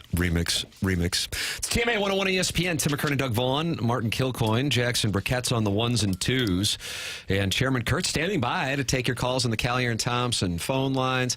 And you can watch the program at youtube.com/TMASTL. It is the Fisher Window and Door Store, 8 o'clock hour. Doug, did you read Michael Gallagher's piece at Athlon this morning? God, missed it completely. Fox Sports had a lot of questions that needed answered on Monday after the network executive Charlie Dixon, former on-air host Skip Bayless, and current host Joy Taylor were named in a lawsuit by former hairstylist Nosheen Faraji on Sunday, according to a report from Front Office Sports. The 14-page suit alleges that Skip Bayless made unwanted sexual advances toward Faraji and offered her $1.5 million in exchange for sex.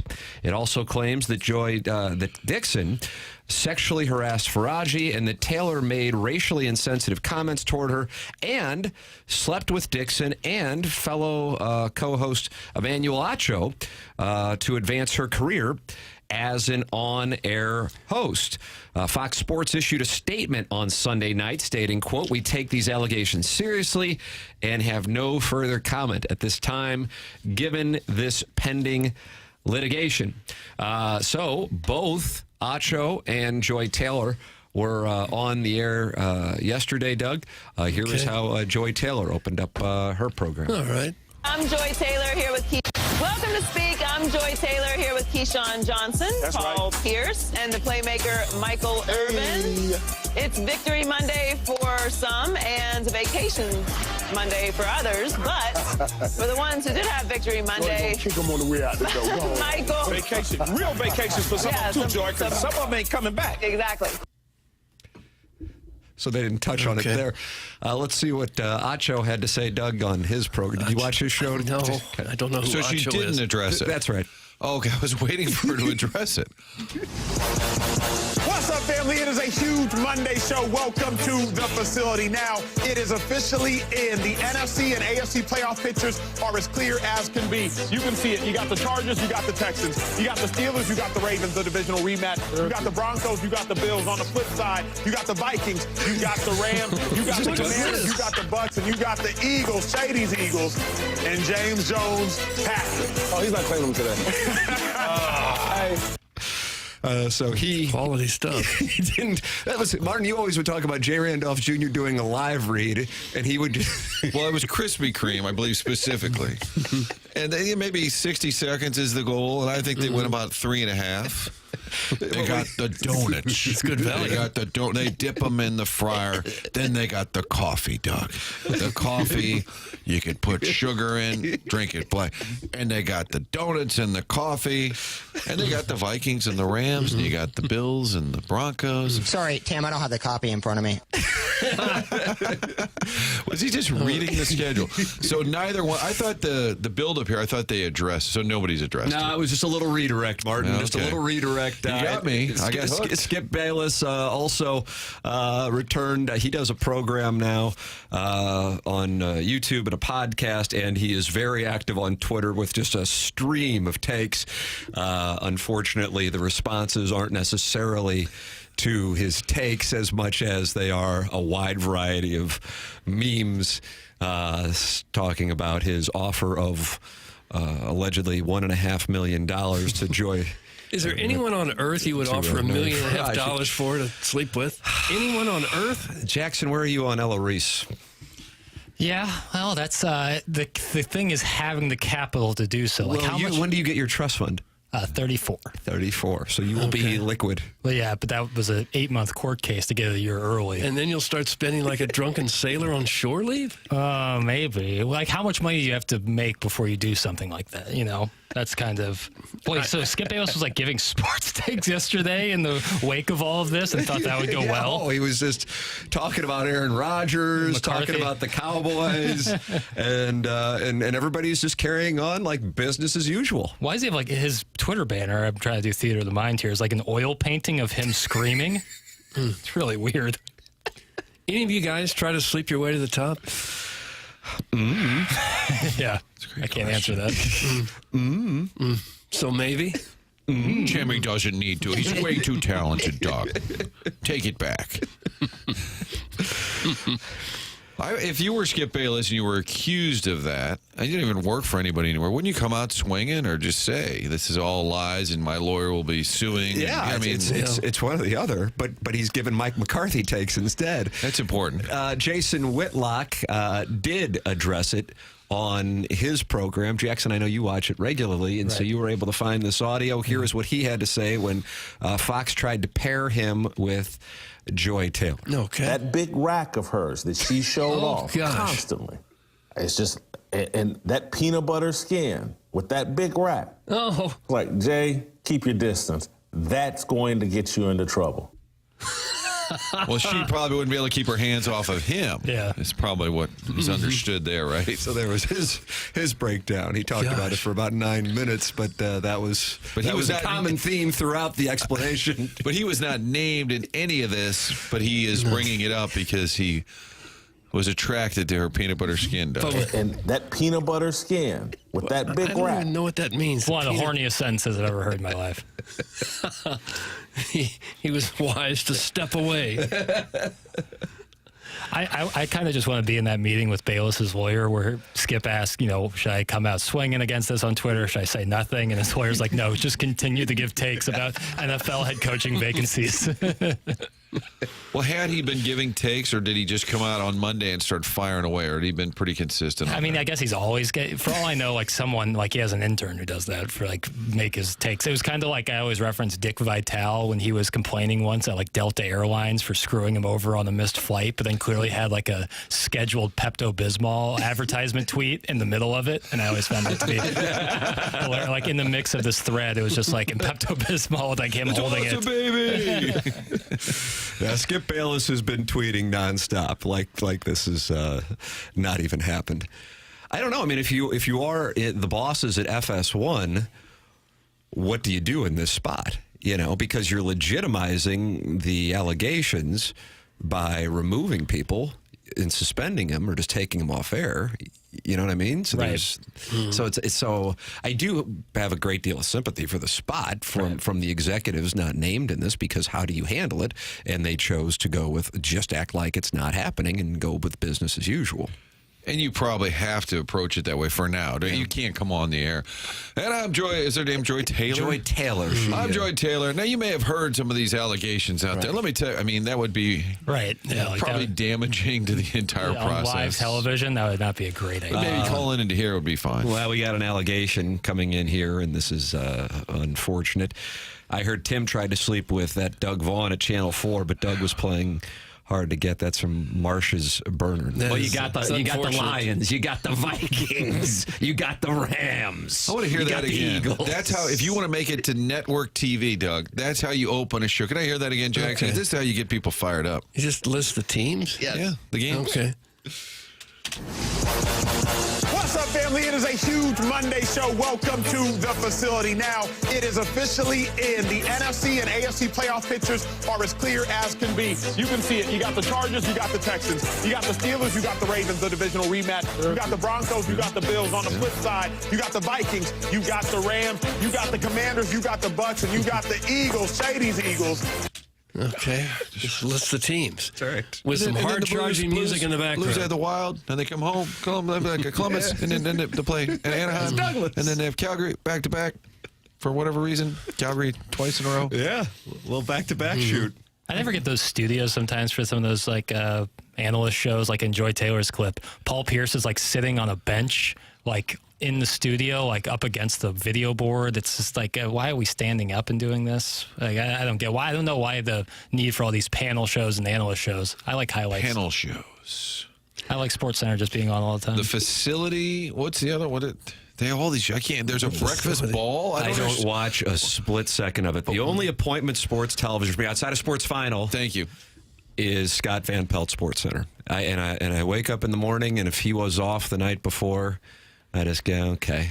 And poor Linda Cohn is sitting there. Last night, North Dakota, I noticed last night Scott sat that one out. And Linda Cohn, and I can't recall the gentleman she was working with this morning. I'm like, oh. Was David Lloyd on last night? Felt like a David Lloyd vehicle. I thought it was a David Lloyd vehicle. Linda Cohn has to be the longest running guy or person they have there. I said guy, I shouldn't have. Berman she's been there for still, 20, he's kind of like years. you at Channel 4. It's not clear if he works there or doesn't work there. I'm not there. Well, I'm saying your ending at Channel 4 reminds me of Berman. It's like, does he still work there? Like, kind of.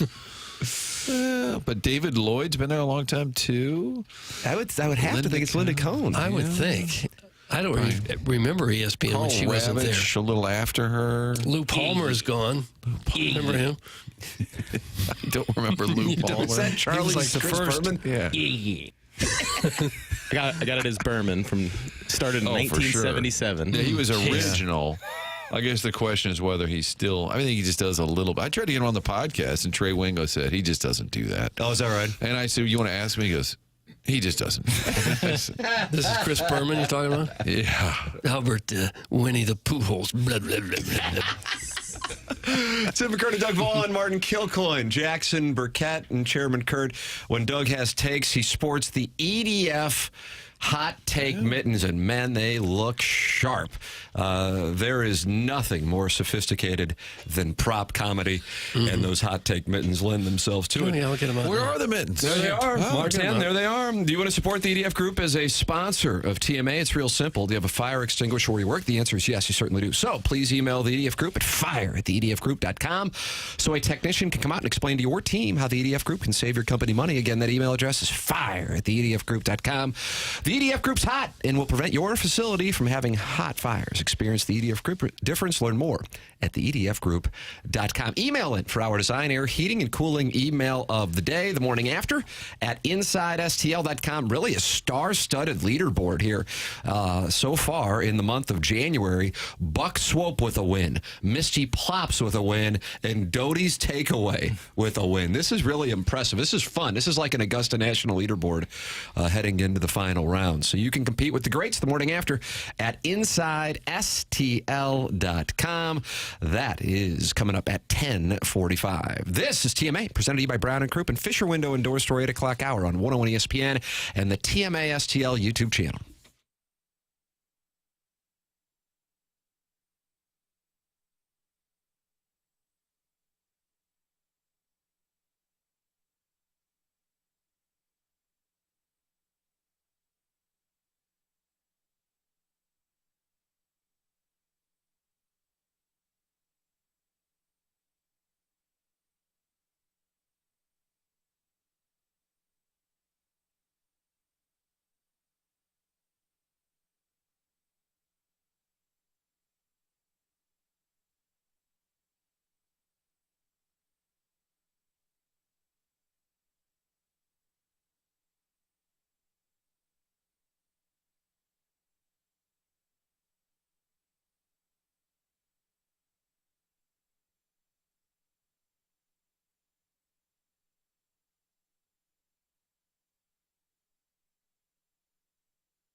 This is Action Jackson with a SportsCenter update driven by Johnny Londoff Chevrolet and Johnny Londoff Autoplex. The Pistons defeat the Trailblazers last night, edging them out 118-115. Cade Cunningham with 32 points. That was another SportsCenter update driven by Johnny Londoff Chevrolet and Johnny Londoff Autoplex. CinemaLondoff.com. Chevy, together we drive. Are you kidding me?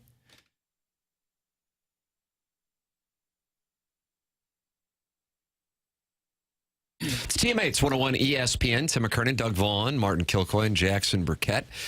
Chairman Kurt standing by the Callier and Thompson phone lines, 314-974-0101. That is how you can get involved on the program, just like emailing in for our design, air, heating, and cooling email today, the morning after, at InsideSTL.com.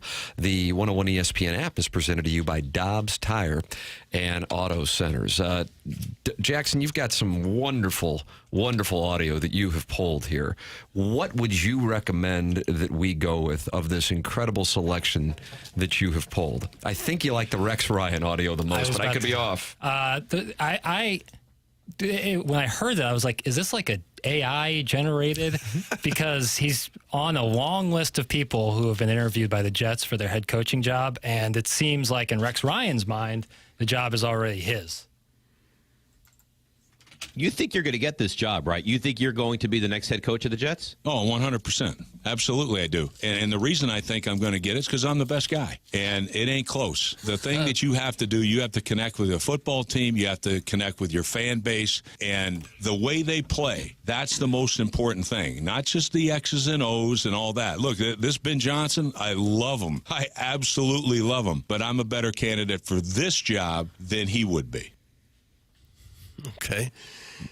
It's telling to know that the important thing is the way they play. That's why he's a coach and we're not. Doug, he was on the DiPietro and Rothenberg show, and he said that he would put an end to the Aaron Rodgers Country Club if he got the job with the Jets. So it does kind of feel like that in a way, though, doesn't it? The Aaron Rodgers Country Club? Yeah. Like, what are you doing? You're a team rebuilding, and you're going to have this massively expensive and pushing 40 if he's not already. 41, sir. 41. Yeah. Does it really help Rex get the job? I think he's just doing a bit kind of for his brand. I mean, if he were really in the mix, he's not talking that way. That's my read. Maybe I will be proven wrong. You think he's trying to force himself into the like create enough buzz that maybe people are saying, oh, you ought to hire that Rex Ryan. Like if something's close to happening, it isn't being talked about by the parties until they sign the deal. I mean, that's just, ABC poker. I'm the best candidate. Okay. It's not even close. Bob in Manhattan. What's up, Bob? Yes, Bob. Yes, I wanted to talk about Tom Brady. And I also wanted to talk about Phillip Rivers. Well, go ahead. I also wanted to talk about Carson Wentz and Drew Brees, Andrew Luck. Get rid of him. Come on. That sounded like Buffalo Bob. Doug, Mel Kiper has just released mock draft. I know you like Joe Lenardi's bracketology. No, I don't. Like power rankings, and you like. Oh, I love the bracketology. Before the season starts? Sure. Something to chew on. And you love Mel Kiper's mock drafts. Luther Burden has fallen, but he's still in the first round. He will be with the Broncos at 21. Okay. He will be at the. How do you think that's going to work with Bo Nix and then Cortland Sutton? Is that going to be a good spot for him? I think anything would work with Bo Nix. Any receiver would want to go there. He looks like he's going to be a superstar. It's Sean Payton, I wouldn't mind that. So there you go. All right, it's done. Plenty of Mizzou grads in Denver. Think about that. I don't think he cares that much about that. Why not? Fans. Why not? He's there to make money. Yeah. For the record, Mel Kiper has the Titans taking Cam Ward, number 1. The Browns taking Shedeur Sanders, number 2. Travis Hunter, his teammate, goes to the Giants at number 3. Where Brian Dibble is still the head coach, contrary to Jackson's sources, which reported in November that he had lost his job. I don't get it. I don't get this. Robert Kraft addressed the fact that he whacked a head coach a year after his tenure yesterday in talking with the media in the Boston and Providence area. Here is the 83-year-old Patriots owner. This whole situation is on me. I feel terrible for Gerard because I put him in an untenable situation. I know that he has all the tools as a head coach to be successful in this league. He just needed more time before taking the job.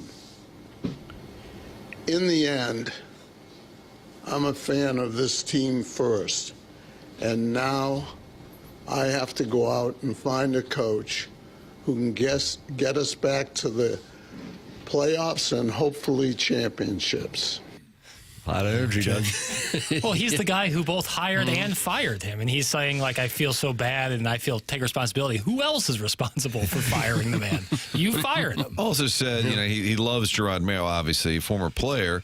But he said he's just not ready. That doesn't exactly help the guy go get another job. Right, and you hired him. You're the one who hired him. I don't get it. It needed further explaining. This is what I've said. I said it right when Mike Brown got fired with Sacramento. Doug, it always goes back to the Sacramento Kings. Light the beam. Light the beam. Does, yeah. And I've always thought about it with when Vrabel got fired by the Titans.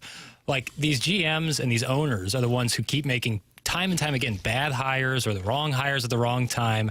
And it's taking good coaches who go on to somewhere else and have success out of the mix when they're the ones who should be firing themselves. We talk about that with the Cardinals front office. Owners rarely sometimes. fire themselves. I know, but that's the thing is, like, we keep going through these cycles of coaches when in reality the people who are at fault are the GMs or the owners. We've said that a lot about the NFL. There are very few bad fan bases, just bad owners. And the Patriots appear to be a bad team for a while. But why did you give him the job? What did you think was going to happen this season? And if you didn't have Gerard Mayo, if you had Belichick again or Mike McCarthy, how many games would that team have won? Yeah. 5? The whole reason why the Bengals aren't in is because they lost an opening week against the Patriots of all teams. Yeah. And then people in New England are going, I guess this is going to work out, even though there were signs that it was a debacle in training camp. He was contradicting himself, didn't go with Drake May, and then eventually said, he's obviously the guy. It was a disaster. And Robert Kraft, God bless him, but man, there doesn't sound to be a lot of energy. Even John Shaw thought he sounded a little bit strange. That's why he needed the massages. Man, I just feel bad. I was going to say something, and now I forgot what I was going to say. Clip that off. Was it a moment of ice in your brain there? I had some, and it was good, Coaches too. get canned all the time. It happens in every league, every year. Someone's going to get it who maybe didn't deserve it. And he probably realized it was a mistake. Shouldn't have given him the job in the first place. 1 year later, decides. But to just say he'll be a great coach, he's just not ready, doesn't help him in his next gig. I think Kraft's age might have something to do with it because you reach a certain age where you're not trying to sit around for a 5 or 6 year plan. Yeah. You want to do it now. Make it work right away. Oh, I got it. Nice. That loss to the Patriots is costing us Bills-Bengals with the red-hot Joe Burrow in the first round, that wild card. Oh, is that what it would have been? Yes. Ooh. Yeah. That would have been strong. It would have been awesome. We get Broncos, and then Bo Nix and the Broncos are certainly, talented as hell. But Joe Burrow is playing better than any quarterback in the league, no doubt. And so to not get that really stinks, All games matter. So now you're glad Mayo got fired because he cost you Bills, Bengals. No, I have no reverence for the Patriots. Yeah. I have nothing for them. Robert Kraft likes St. Louis. Dave Peacock was big on Kraft, and they were one of the ones trying to keep the Rams. Oh, is that right? Really? Robert Kraft was one of the people, I think, who was pro St. Louis, keeping the team. Who else was in the pro St. Louis camp? Michael John Mara might maybe. Wasn't McNair? Mara, really? Bob McNair and what was the name of the Jerry owner? Richardson for sure. Those were the two big ones. The owner of the Panthers at the time and Bob McNair, who's passed. But yes, those two I knew. Well, in that relocation vote, the famous 5-1 vote, I think Clark Hunt was the one. Robert Kraft was in that grouping of 5. That's right. Quite certain. But at least the city of St. Louis has survived the Rams leaving and is now thriving. Well, that's a matter of opinion. Story out this morning in the St. Louis Business Journal titled The Traveling Mayor. Doug, and we will have the details of the traveling mayor from the St. Louis Not Business M-A-R-E. Journal. No. This is M-A-Y-O-R. It's described by the St. Louis Business Journal as an aggressive travel schedule. We will have those numbers for you coming up. This is TMA 101 ESPN.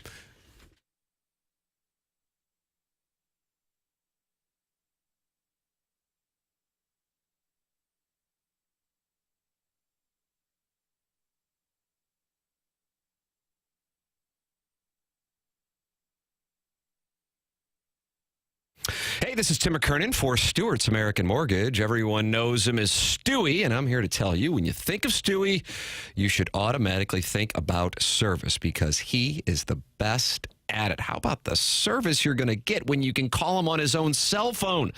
That's right, 314-324-4440, 314-324-4440, or Google the Bagel Loan. If you are looking at buying or selling a home, or if you're going to be looking to refinance, Stewie has the knowledge and he will provide you with the best customer experience. Simply call his cell phone, 314-324-4440, and I know you will have an honest, educational, and fun conversation with Stewie. He'll be able to fill you in on the Bagel Loan, which is all about no fees and no closing costs. Plus, he can get you closed in 10 to 15 days. Stewie's all about the customer and making sure you are taken care of. Your home is your biggest investment, so take the time and talk to Stewie from Stewart's American Mortgage. Call him on his cell phone, 314-324-4440, or you can Google the Bagel Loan.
Andrew Jackson. Reed Taylor, not the kid from Home Improvement.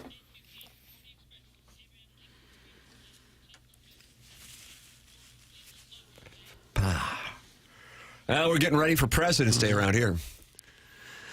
It's exciting. Probably off that day, right? I'm not sure. We might be at spring training. When is now that we've President's determined Day? when it is. If there's going to be one. If the Still not Cardinals clear. Participate. Oh, by the way, surprise guest tomorrow, 9:30. Oh, wow. We haven't had one in a while. I think the last one was Panger. I know, and I was ill. Yeah. That was a good one. I would have liked to talk, but Jackson represented us for the golf match. Yeah. Who's playing? We're playing him and Patty Maroon, right? That's right. Yeah, the two of them versus, I guess, us four. Martin, how's your ball striking? Medium. Doug was the kind of the quiet MVP the last time we took on the silent assassin. Yeah, we took on Nagel at Meadowbrook. Doug put a hybrid shot. We're undefeated. Yeah, we sure are. Doug always hits it to the right. Yeah. I tried to. Yeah. Deep teased this story that just came out in the St. Louis Business Journal. Ties into some sporting events as well. St. Louis Mayor Tishaura Jones was out of town on work trips at least 64 times during her first 42 months in high office, a major departure from the practices of her predecessors. But a strategy that she says is paying dividends for the city. Calendar documents and travel reports obtained by the St. Louis Business Journal through open records requests show that Jones took 64 trips, many to government associate conferences through November 14th last year. And that means she'd been away from the city for all or part of 163 days, or roughly 12% of her time in office, including weekends, to that point. The practice isn't altogether new, given Jones' past travel record, while city treasurer and her 2021 campaign promised to boost St. Louis as mayor through the network she's built nationally. She says that unlike when she was treasurer, the city has rarely, if ever, footed the bill for her mayoral travel, with Jones or outside organizations paying the tabs. And she claims the trips, including at least 13 to Washington, D.C., have helped St. Louis land hundreds of millions of federal government grant dollars. But the historical record adds doubt whether the money would have come anyway without Jones' travel, and several scandals involving her administration have broken open recently, including corruption probes in the building division and questions about the selection of federal grant winners at development agency St. Louis Development Corp. She bears the weight of those scandals as she bids for re-election in the municipal primary on March 3rd. Former chief of staff of Mayor Slay said that's a lot of travel, even if you don't have anything to compare to it. For the purpose of comparing the travel, other mayors have not spent anywhere near as much time away from the city as Jones has. So in the case of Kansas City, there's a different spot.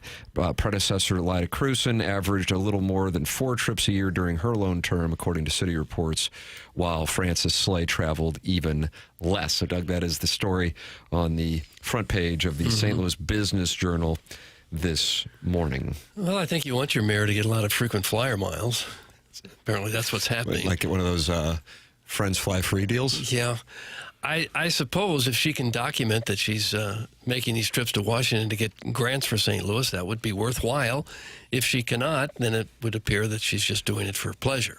Did it not say, so the question doesn't seem to be about who's paying for it, right? Because they said it was either her or outside interests were paying for it? That's correct. Whereas she was treasurer, it was paid for by the city. So the critique is more about being an absentee mayor. That's correct. Don't you think it's not about a money scandal as much as it is about being absent while crap's hitting the fan? For 12%, and it compounds it with the other scandals that are currently going on. Right. So if you're gone and all this crap's going on, maybe you need to spend more time in your own house. That seems to be okay. Is it possible the city has fallen on such hard times that the mayor doesn't want to be here? If you're not in St. Louis, congratulations. Something like that. Is that Fesco? That's Joe Buck. Oh, wow. Jeez. Take that back. In September 2021, she spent 4 days in New York City for a Bloomberg City leadership initiative designed to equip mayors with the leadership and management tools to tackle complex challenges in their cities and improve the quality of life for their citizens. The next day, she traveled to Dayton, Ohio, and spent 4 days there for a U.S. Conference of Mayors senior leadership meeting. She then went to Denver in October for a nonpartisan conversation on voter rights that was to include the city's mayor, Michael Hancock, Chicago Mayor Lori Lightfoot, and Magic Johnson. Oh, get it, fella. You're going to mayor school. Sounds kind of fun. A lot of mayor school going on there. We love it. You love it. So there's probably Trump had more to it. There's probably a lot of other mayors doing the same thing if they're all showing up at these same conferences. You would hope that they would know what they were doing when they got the job and not have to go to school to learn how to do it after they're already in office. Yeah, I think the conference here or there probably makes sense. Maybe scaling it back would be recommended. Doug, maybe we should go to some sports talk radio seminars, maybe in Hawaii. You went to Ibiza last year, didn't you? Or you went to you got a place in Monte Carlo? That's what I did. Yeah, got a place there. So we could do a sports talk radio thing. Yeah, engagement farming clinics in Ibiza makes a lot of sense. You hear that? You hear Ibiza right there? I think that's how you pronounce it, right? I don't even know where that is. Spain. And our keynote speaker, everyone, legend in the industry, Mike Francesa. Oh, I'd love to have that. Can you imagine? And We Mike, would have to what's the travel key for to that. success? Just get a caller on and talk. Try and remember the score of that Michigan game. Hey, I want to ask you a big favor. How about I come up to the station on Friday? Could I come up and meet you? No. You just shut it down when you hear things you don't like. Just shut it down. Oh. Send your emails in, Design Air Heating and Cooling email today, the morning after at InsideSTL.com. That is the Design Air Heating and Cooling email of the day. Design Air is online at DesignAirService.com with the great Seth Goldcamp and his team. It's Design Air Heating and Cooling. I'm a client. Martin's a client. Doug's a client. Why don't you become a client as well? Design Air Heating and Cooling. If you are running into problems with your heating system right now, you got a problem. That's what you got, Doug. You got a problem because here's what I got for you. I got a low of 8 tomorrow. I got a low of 8 on Thursday, and I've got snow in the forecast on Friday. 75% chance of more snow on Friday. And the snow we got's not going anywhere in those temperatures. New. So if you're running into problems with your heating system, you go to DesignAirService.com. That's Design Air Heating and Cooling. Seth Goldcamp, the longest running sponsor on TMA. Tim McKernan, Doug Vaughn, Martin Kilcoyne, Jackson Burkett, Chairman Kurt with you. Larry Nickel wants to relive the magic that was the first ever Raw on Netflix last night. He is standing by on the Collier and Thompson phone lines. That's coming your way. This is TMA on 101 ESPN. Closing out the Fisher Window and Door Store, 8 o'clock hour.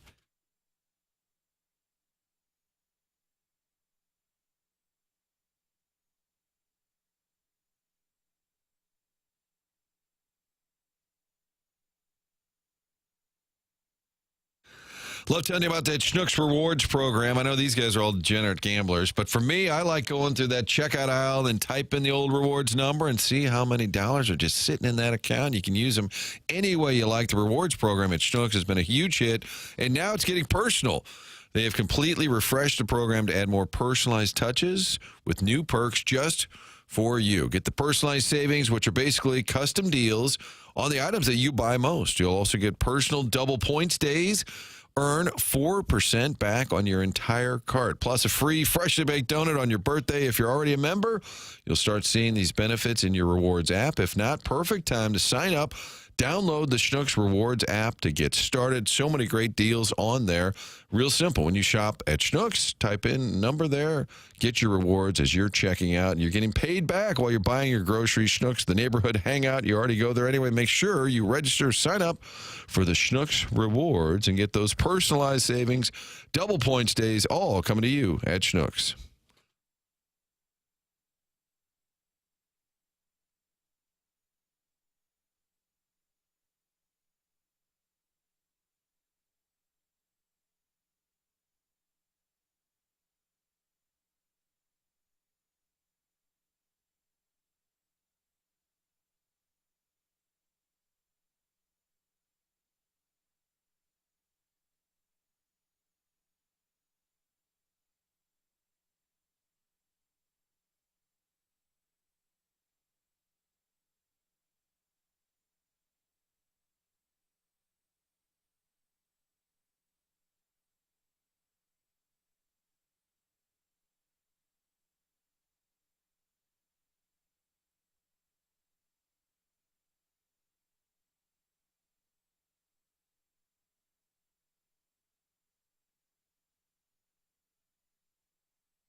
Oh, Doug, what was going on at your house when John Cena's music played on Netflix at 8 o'clock last night? I was trying to get into Disney Plus, but I couldn't because there was nowhere to put in the password. That's what was going on. Were you furious? Hopping, man, livid. Well, fortunately, since you couldn't watch it, Larry Nickel will recap it for us right now here on TMA 101 ESPN. He joins us on the Callier and Thompson phone lines. Morning, Larry. Good morning, guys. What's up? Well, unbelievable presentation last night. The Rock entering the squared circle as the first speaker on Netflix, of course, following Triple H's monologue. And Doug, that was stirring. I'm sure. John Cena. But we played audio of Hulk Hogan getting booed inside the building, and we wanted to know what that was about. What did your sources have to say? Well, my sources didn't tell me anything because I didn't know he was going to get booed, so he walked out. So you didn't look into it or anything? No. Okay. All right. We didn't know why. Were you surprised? Yeah, I was surprised that Hulk Hogan got booed. Isn't he pretty popular still? Yeah, he's still popular because he released his new beer, the Real American Beer. Real American Beer. Okay. And he had Jimmy the Mouth of the South Heart with him and everything. They brought out Old Glory, and he got booed off the stage, Larry. Yeah, that was shocking. Nice, clip that. That was sold that. Yeah. Shocking. Robert Kraft could use it. Yeah, just as shocking as Doug could remember his Disney Plus password. Yeah. No, I remembered it. I had it written down. There was no place to type it in. Keyboard, Larry. Yeah. What did you think of the overall presentation for the first time on Netflix? I liked it because on regular TV, when the crowd were saying certain curse words. You like when they can use profanity? Yeah, because on cable TV, they wouldn't do it. But now, since they're on Netflix, all heck broke loose with the cussing. Yeah. Doug, are you more attracted to it now that they can use? No. Was there a lot of cussing last night? There was cussing during the first match between Roman Reigns and Suck it, Doug. Stop it. Did anybody else get booed? No. Let me break down a couple matches for you. Okay. I want to do this after the program. Go ahead. The first match was tribal combat between Roman Reigns and Solo Sikoa, who the crowd was saying, F you, Solo. Doug, you sure you didn't want to watch? I missed it. Doggone it. It sounded highbrow. And the rules of tribal combat, which were no rules. The only way to win was pinfall or submission. And the winner of the match and the only tribal chief, Roman Reigns. Sick. Okay. All right. Was that surprising or something? Second match. Huh? Was that surprising? Was that an upset? Yeah, it was an upset. Okay. Did you bet it? And then, Are we back from a break yet? Okay, Martin. And the second match of importance was for the women's world title. Liv Morgan defended the title against Rhea Ripley. And the winner of the match and new women's world champion, Rhea Ripley. What that one, Doug? Was that an upset? Stacey McMillan. That was a total upset. And after Rhea won the title, the guy who I met down in Texas 3 years ago came out and celebrated Rhea's title win. Okay, who was that? Ryan in Breezy Point. What's up, Ryan? The Undertaker. Oh, okay. The dead man. Okay. Who came out with his American Badass. Watch your language now. I'm back. Okay. So how many hours are they going now? Is it a 2-hour show? 3, 4? How long is this stuff? 3 hours. 3 hours. God, is it really? It's been 3 hours. Yes.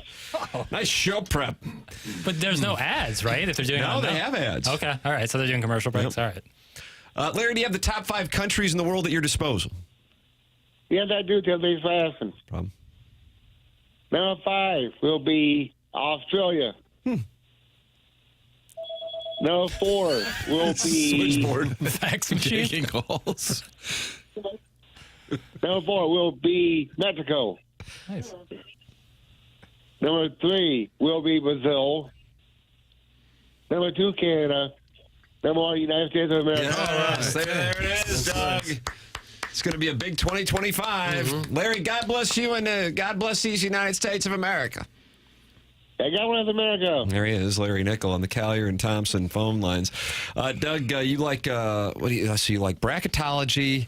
Yeah. You like power rankings, and you like draft projections. What about Bradford Doolittle's franchise temperatures, ranking all 30 MLB teams' temperatures? Well, Jimmy Cruz, don't let me down, Jimmy. I've got you beating Louisville.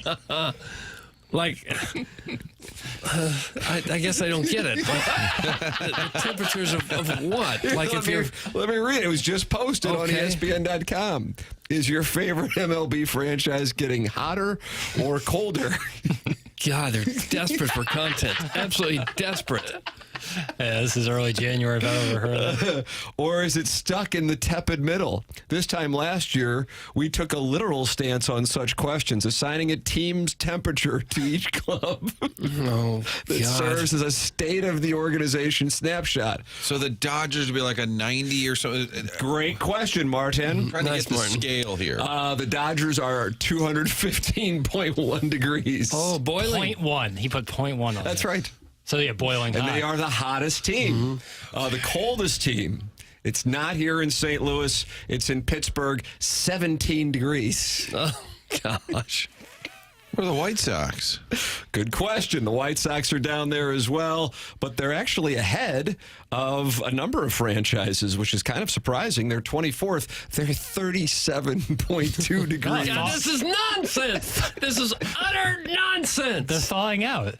Is this right here a proof that we need to switch to Celsius, not Fahrenheit? Very European on Jackson's part. 0 to 100, 0 freezing, 100 boiling. Yeah. Now we got to go 215. Got to figure that out. It is kind of odd how we just ignore how the entire rest of the planet measures things. For the record, the Cardinals are 109.2 degrees. I don't know what that means. It means nothing. Deathly fever. So they are down 5.5 degrees since 2024. Their 10-year temperature change is 66.2 degrees since 2015. Okay. But the Cardinals need to call design air. Nice. A good weave. Their franchise peak, of course, was 235.8 degrees in 1946. Of course. They've assigned temperatures back. 46. And their franchise low point was 18.2 degrees in 1920. Bradford Doolittle writes, the Cardinals' season shutout in 2023, a below 500 record, was their first in 16 years. Last season, a bounce back to 83 wins was better. I know everybody was calling this season last year around here a bounce back, but no one around St. Louis is satisfied by that. And so, change is afoot, and the Cardinals enter 2025 in a transitional mode. Most likely, this will mean a continuation of an ever-lengthening cooling period in St. Louis. The 109.2 degree mark is the franchise's lowest temperature in 20 years, Doug. It's the lowest temperature in 20 years. Are there any kind of metrics they're using to determine this? I don't understand. Like, are they using any data, any figures to determine it? Yeah, just temperature. But wouldn't it help random? if the Dodgers were like 98 degrees? Like things we... Nick Lachey and his brother Drew. Things we equate with like a hot temperature. And if you're cooling off, your team's terrible, you're down in the 15, 18 degrees. But to do the 201, it's stupid. I think both my brothers are hot. Okay, Charlie. Context. Context would only ruin it. Doug, what temperature would you assign the Cardinals? I'm going to say they're right around 42 degrees. Does it make sense that the Cardinals are 13 degrees warmer than the Philadelphia Phillies? How is that possible?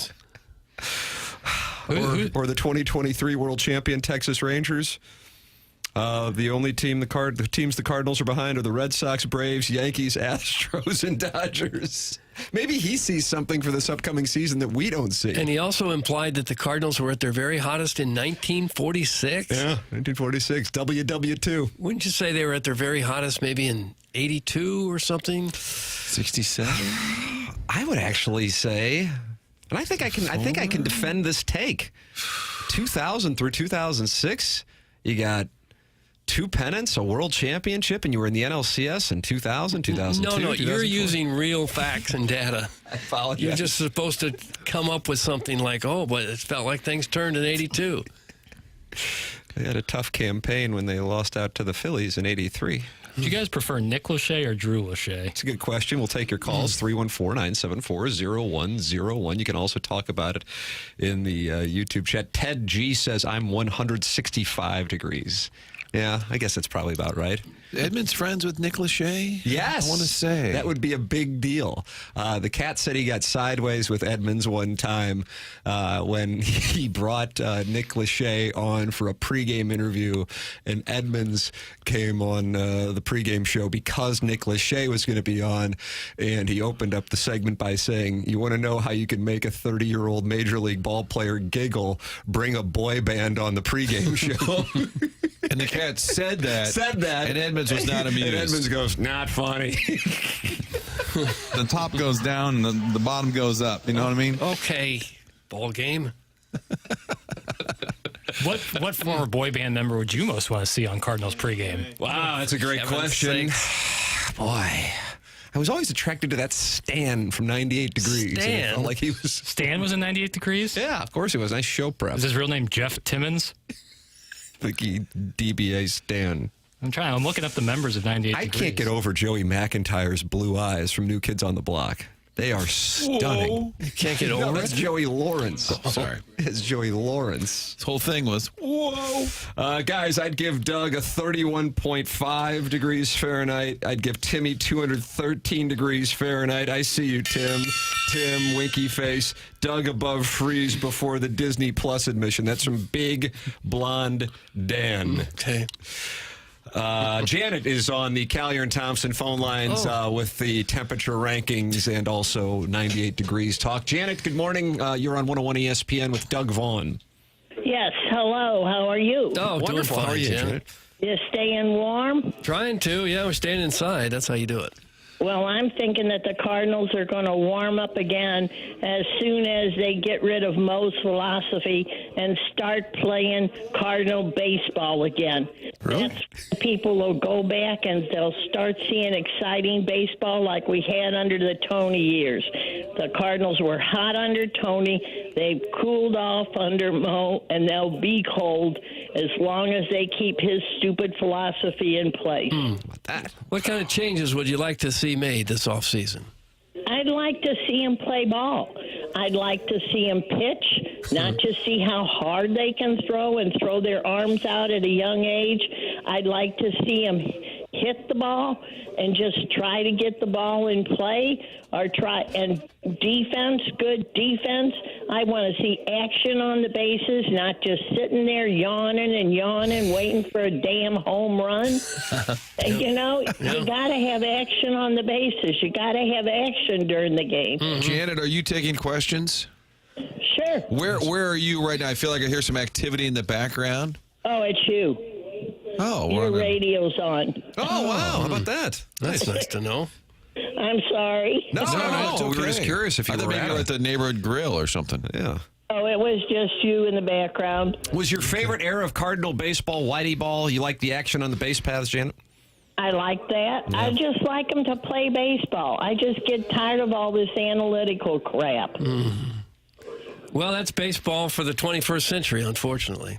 But that's why people are going away from the game, because they dumbed it down and they made it boring. Janet, what do you like about this show? What do I like about this show? I like when you start kind of stick to sports. That's a You shot at get Tim. kind of stupid talking. Yeah. It's a B-Fib check-in. Yeah, all the talk about little pee-pee and that. I don't care what love it in St. Louis. That's just a gentleman's YouTube chat. That's a gentleman's name, just so you know. Yeah, well, I figured that out, but you don't have to keep talking about it. No, quit talking about tiny people. I'm sorry. Let me With apologize. the undersized dong is called. Hold on. Oh my You got to give away the caller of the year. Janet, clean it up. Well, there you go. See? Okay, you mean business today.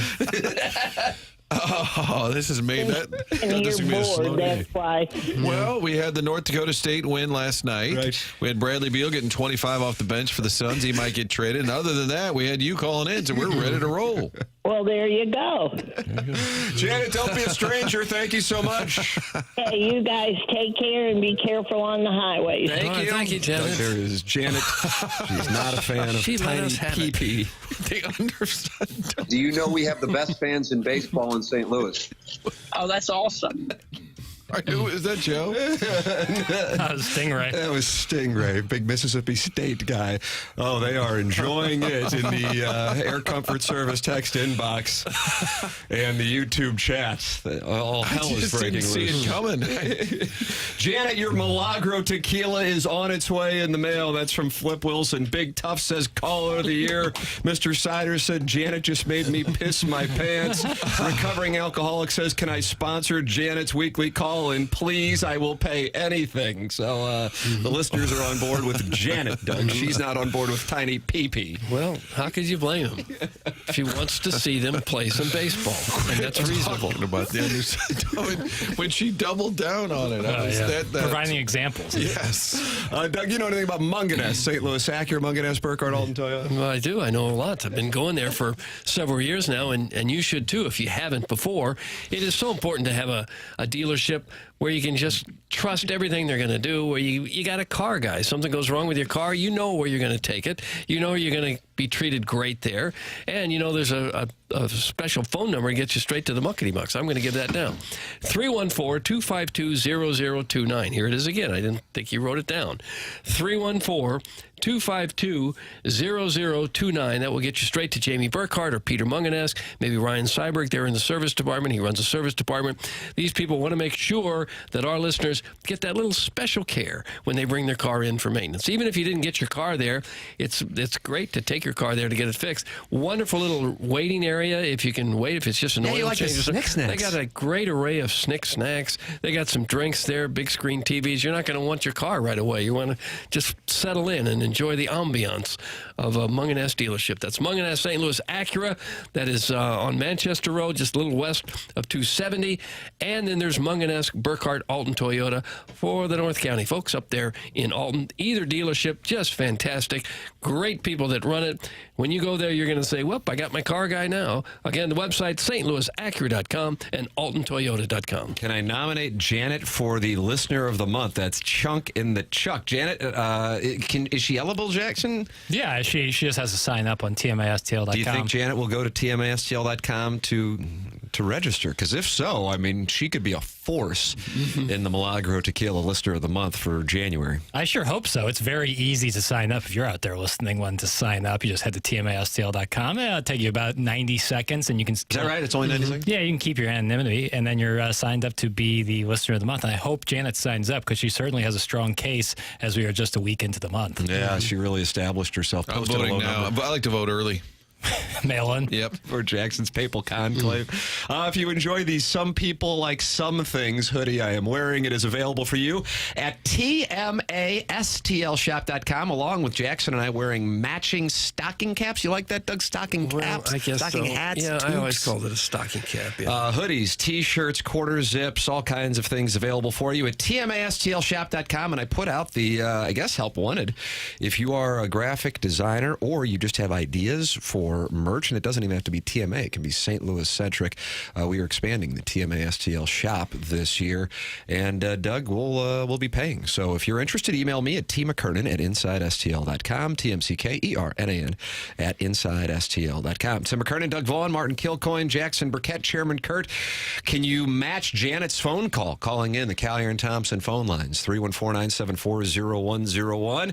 Jackson's got audio galore. You're a big fan of a reveal from The Sopranos? Yeah, a little Edie Falco I'm audio. anxious to hear this. And then Nikki Glaser did did a tour yesterday. She went right from the Golden Globes to Howard Stern. Yep, my dad played it for me on the way home. Yeah, I heard some clips of it yesterday. So she got up super early in the morning in L.A. to do a Stern show. And that, in addition to the Design, Air, Heating, and Cooling email of the day coming your way here on TMA. This is The Morning After, presented to you by Brown & Crouppen on 101 ESPN.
TMA 101 ESPN, Tim McKernan, Doug Vaughn, Martin Kilcoyne, Jackson Burkett, Chairman Kurt with you on the program. Get involved at 314-974-0101. Chairman Kurt is manning the phone lines, and we just took a call from Jackson that has made her the favorite for the Milagro Tequila Listener of the Month.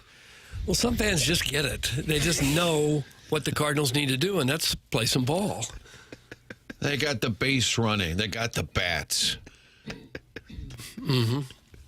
She's breaking it down. She was. We need her to call every day.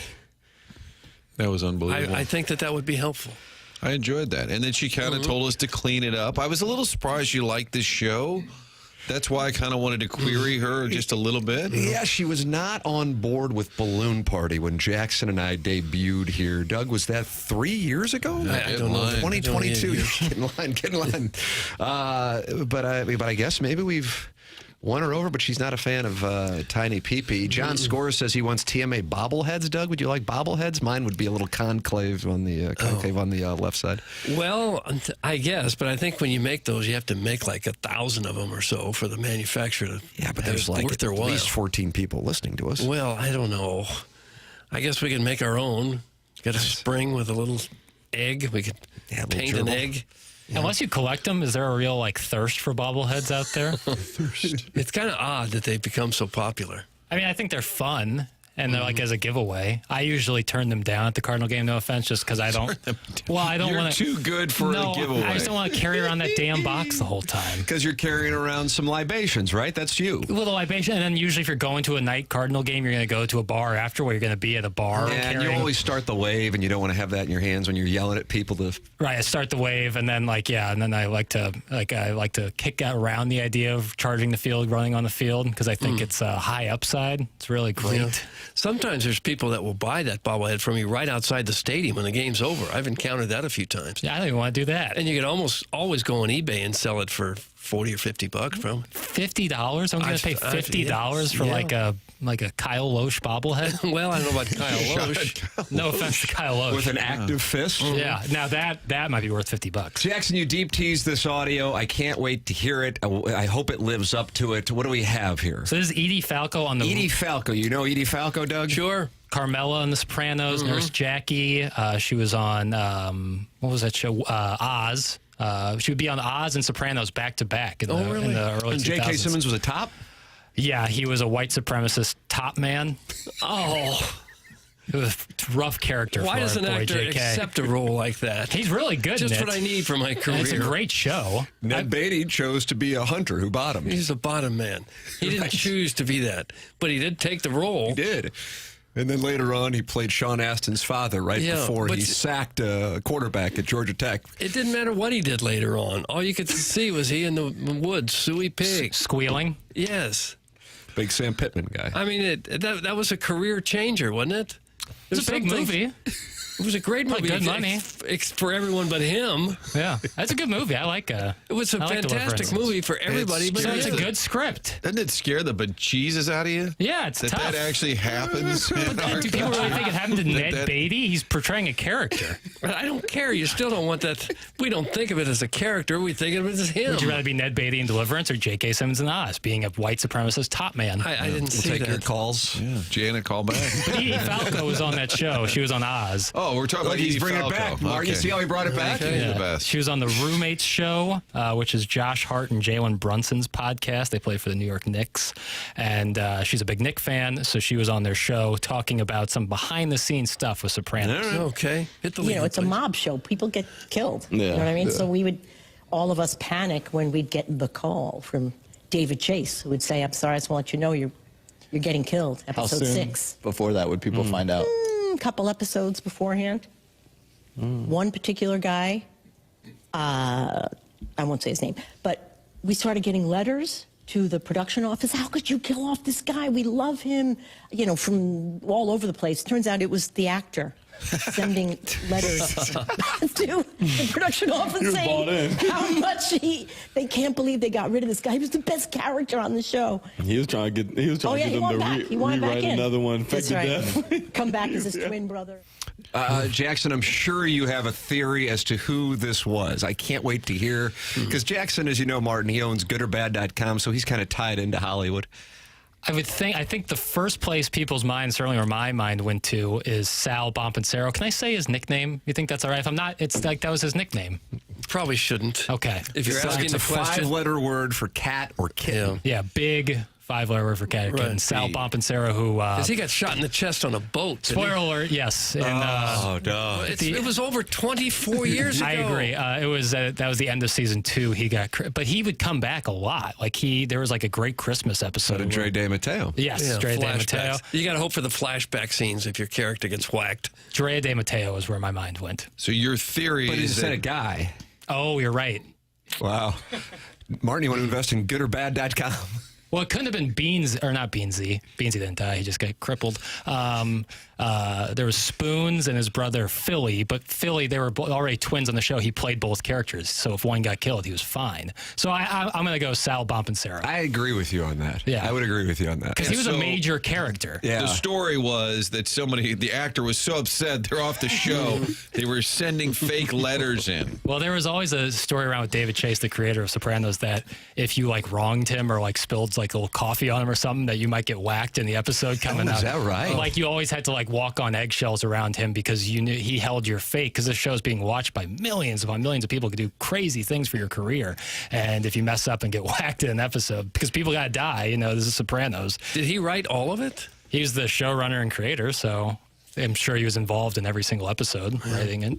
And certainly the storylines of it all, yeah. I can't imagine how much work that would be. Crazy if he was vindictive, though. Like, yeah, okay, that's it. You're getting killed next. But that's the thing. If you wield that power, you know, I guess you could kind of do that. It's like you'll be a bottom. But usually, and that was kind of, they would always give like big storylines to the people who were just about to get killed. You know, like Sal kind of has his own thing. Dre De Matteo has her whole thing before they get killed. So you kind of know things are coming in that show. So I'd be surprised if an actor kind of got blindsided by a murder. MD 2020 is very unhappy with Doug in the YouTube chat. Thanks a lot, Doug. I was just about to start watching, so you just gave the spoilers. You know, you won't remember it once it comes on. Sopranos and Breaking Bad, if you haven't watched by now, you missed the window. Like it's over for you. It's like what you about can't. Game of Thrones? That we're entering into the last year and a half of that being allowed. Is this like the temperature metric? Yeah, we're coming to the temperature metric. We're coming to the end of the line with that. Sopranos and Breaking Bad, that's expired. Are you watching Landman with the great Billy Bob Thornton, friend of the program, John Hamm, and soon-to-be friend of the program, Demi Moore? No. Allie Larder, Doug, you remember her from Varsity Blues? I probably know the face, but not the name. I really like all three of those actors. I'm saving up because we have Severance coming out at the end of, or in a week and a half or so, and then right after that is White Lotus. So I don't want to overextend myself with television. Oh, gosh. And by and large, I haven't liked Taylor Sheridan's TV shows. Love his movies, but Landman's a Taylor Sheridan. Because you don't like the working man in flyover country. Nonsense. I love it. His movies are awesome. I just wish he would kind of make movies instead of making TV shows. But clearly he's making a ton of money. He's got like, 5 TV shows on at the same time. What's he got? He had Yellowstone, Lioness, Mayor of Easttown, Landman. And then, yeah, one of the Yellowstone prequels still on? Oh, yeah. Yeah. The Harrison Ford one. Yeah, so he's clearly killing it. He's probably the biggest showrunner in Hollywood right now. So. Looks like they're on board with Landman in the YouTube chats. What my wife and I are watching. That's what I pass really out solid? to after I snort my pills to go to bed at night. Oh, I love Billy Bob Thornton. Yeah. In Fargo season 1, oh my God, that's like Javier Bardem and No Country for Old Men. He was on the dais for the LaRussa roast that night with Bobby Knight and Billy Bob Thornton, and he got up there and said, I'd like y'all to have a moment of silence, please. And so everybody gets really serious, like, what's going on? That was for Dave Duncan and Tony La Russa's personality, which was actually kind of funny. He narrated the 06 World Series movie, which I watched over and over and over as a kid. Like I could still to this day say every line. Why don't you recite some for us? Ladies and gentlemen, this is Jackson Burkett from the Horton Watkins Theater Program. I actually went back and watched it like a couple years ago, and it's crazy to look how young Yadi and Wayno look in that, because they're doing interviews the whole time, and it's crazy how young they look. It's really a fascinating time capsule into Cardinals history. I really love that World Series DVD. John Hamm did the 2011 one, I think? Yeah. Yep. Right. Would that be the height of Mad Men? I think it would be. Yeah, he's a stud. Bob Nightingale wrote Tigers in 3 and then noted that Chris Duncan was like the worst outfielder ever or something. And they said Dave Duncan went looking for Bob Nightingale. There was something to that effect. If it's a Taylor Sheridan show, expect it to go downhill real quick. That's from Stag.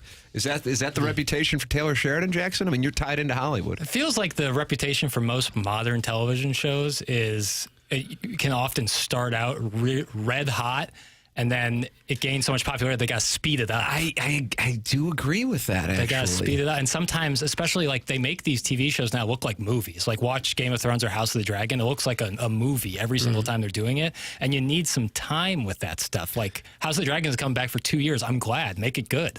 What is the last television show to start strong and finish strong? Succession. It's a nice play. It's a good answer. Succession, Land of the Plane. Did you ever get into that, Doug? No, I can't get the password. Yeah, I enjoyed that a lot. That's a nice play. Yeah, because like most of the time they go way too long and not too short. Usually, like shows don't cut themselves off. Usually, when they do, it's usually good. Like they leave the audience one more. Succession could have gone another 2 or 3 seasons. Yeah. But if they couldn't get every actor for every season, or if they didn't feel it was strong enough to keep it going, then don't.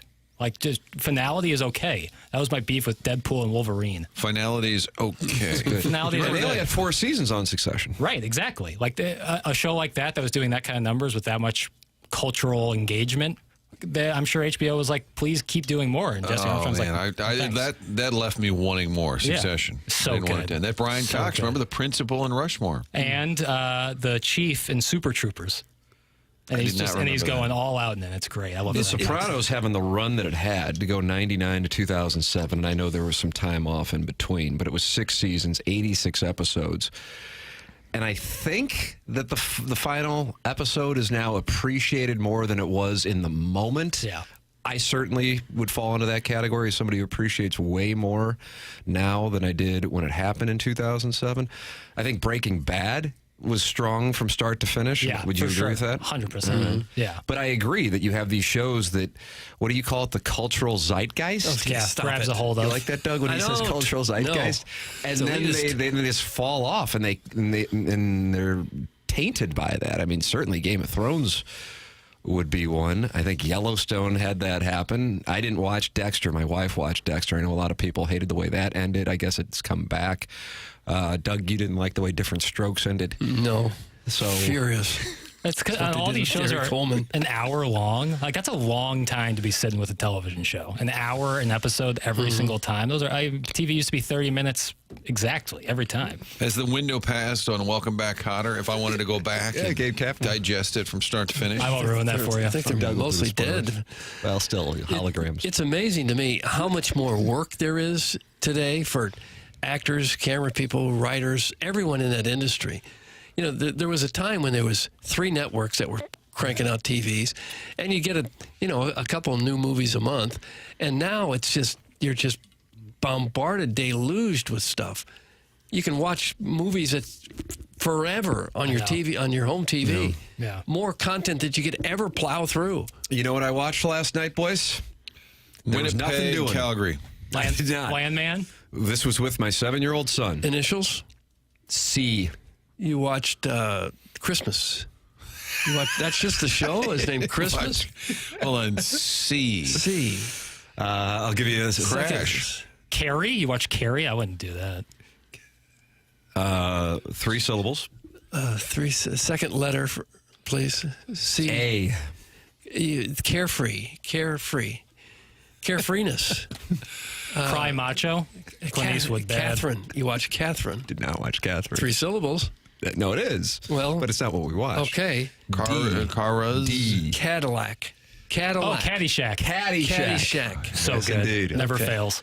This is it's so good. But some of the humor of Caddyshack is not necessarily there for the 7-year-old mind, whereas we watched The Goonies Much more slapstick. about a week ago, and he really enjoyed that. Yeah, some of Caddyshack, even when I first watched it, I kind of had to Google why, when Ted Knight's how about a Fresca? I was like, why is that funny? But There's just certain things Right. that in particular, both Chevy Chase, who he recognizes as Clark Griswold from Christmas Vacation, Sure. And Ted Knight do with just subtle things that if you're a little older, you can appreciate. But then there are other things that the 7-year-old, finds incredibly amusing. Do you like the Gopher? Certainly the Gopher, yes. And found Clark Griswold, as he called him, Ty Webb. And it's interesting to me because I'm like, okay, I guess there's going to be some nudity in here. But I personally believe that I'm a raging pervert because my mom used to stand in front of the television when there'd be nudity, and I think we're just gonna celebrate the human body at my home in Carport Village. And so when Lacey Underalls is naked there in Judge Smale's bed, I'm like, I probably should not. We're just gonna go with it and not make a big deal out of the whole thing. And so the 7-year-old goes, oh, this is gross, because that's the reaction when a 7-year-old sees people making out. Sure. Whereas I would imagine within the next few years, his mindset will change. And you told your wife you're watching Sesame Street down there. Did he have a take on D'Annunzio's golf outfit, which I for believe was heaven's a sakes. red blouse and 2 black gloves? Tammy, just show him the nudes. Take the Italian kids off there. Focus on the Irish kid, Danny Noonan, and the 30 kids in the house. What about the Irish accent of our Maggie? Maggie, yeah. You had a Oof. problem with that. She did Animal House, that movie, and I think did so much cocaine that things just went so sideways. That's what it was? Yeah, I think it was a bunch of junk? Oh, yeah. I didn't know that. That movie, I've talked about this before, was fueled by cocaine. And the whole movie was fueled by cocaine. Yeah, they all were crazy. You should read this book about Doug Kenny. You just got told what to do. There's a Making of Caddyshack book that's fascinating if you like this stuff. And it talks about, they were all getting their per diems in cash and just immediately pooling all their money together. They were shooting in South Florida in 1979. Just a lot of white. I like to modernize it, and I like to picture Kachuk as Dangerfield at Old Warson. Down a fairway with Brady and Matthew in the middle of summer, and they're blasting music out of their bag. And somebody over there saying, "Those the Kachucks? Keep it down. Hey, you want some music?" Big Walt. Oh, God. Get involved in the program. Many are choosing to do so. 314-399-9646, Air Comfort Service text line. Carlos Spicy Wiener says Taylor Sheridan television shows are for phony Jeffco Hoosier quote-unquote cowboys paying a nearly 20% interest rate on a used pickup truck and bragging about having an acre of property with zero practical use whatsoever. Think Cousin Eddie's worm farm type of land. That's from Carlos Spicy Wiener. That's what Taylor Sheridan's market is? I don't know. I'd forgotten that Cousin Eddie even had a worm farm. He did. I think Taylor Sheridan has admitted that my wife said he was on Joe Rogan and said, listen, I realize it's a little bit soap opera-y, it's a little cheesy, but that's what people like. So he's admitted that at times. When I watch Yellowstone, I know Kevin Costner is going to speak in short little trite sentences. He's never going to have any real dialogue. He's like, and that's what I intend to do. I'll take this land back. This was your father's land. They're always cheesy one-liners, but you kind of accept what you're getting. It's like eating junk food. Yeah, it's not really fulfilling, but I enjoy it. It gives me a little dopamine pop. It's our Falcon Crest. If it's what people like, why wouldn't you give them that? Why would you make movies that people don't want to see? So Jackson can go to the cinema? I guess. Art house. So elitists can say how wonderful the film is? This is the same guy who's bemoaning the superhero stuff that you saw on the Golden Globes. You can't have it both ways. This is the crap that people want. I understand why they're making it. I'm saying it's not for me. Now we're together. Now we're simpatico. Don't say simpatico. You like that? No. Taylor Sheridan TV shows are soap operas for hefties? Oh, you have to be overweight to enjoy them? I wish I wouldn't have blown my time passages. You can email in the morning after at InsideSTL.com. What a leaderboard we have so far for the month of January. Buck Swope, Misty Plops, and Doty's Takeaway all have won so far this month. This is TMA, presented to you by Brown and Crouppen on 101 ESPN.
This is Action Jackson with a Sports Center. I dropped my paper. This is Action Jackson with a Sports Center update brought to you by Saliga Heating and Cooling.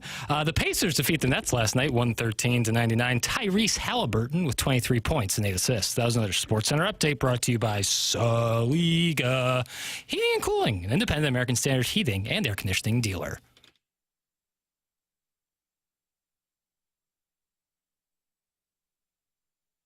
Welcome back to McKernan, Doug Vaughn, Martin Kilcoyne, Jackson Burkett with you. Chairman Kurt on the Callier and Thompson phone lines at 314-974-0101. It's Brown and Croupen's presentation of The Morning After on 101 ESPN and the YouTube channel, youtube.com/TMASTL. 274 Friends of the Feather have gathered, including Timothy Chalamet Sheer Stockings, who says Carlos Spicy Wiener's making fun of areas that he cannot afford. Oh, really? Yeah, how about that? I like a little texture warfare. Yeah, how about that? Iggy's in there talking about Alice Cooper. Golfer.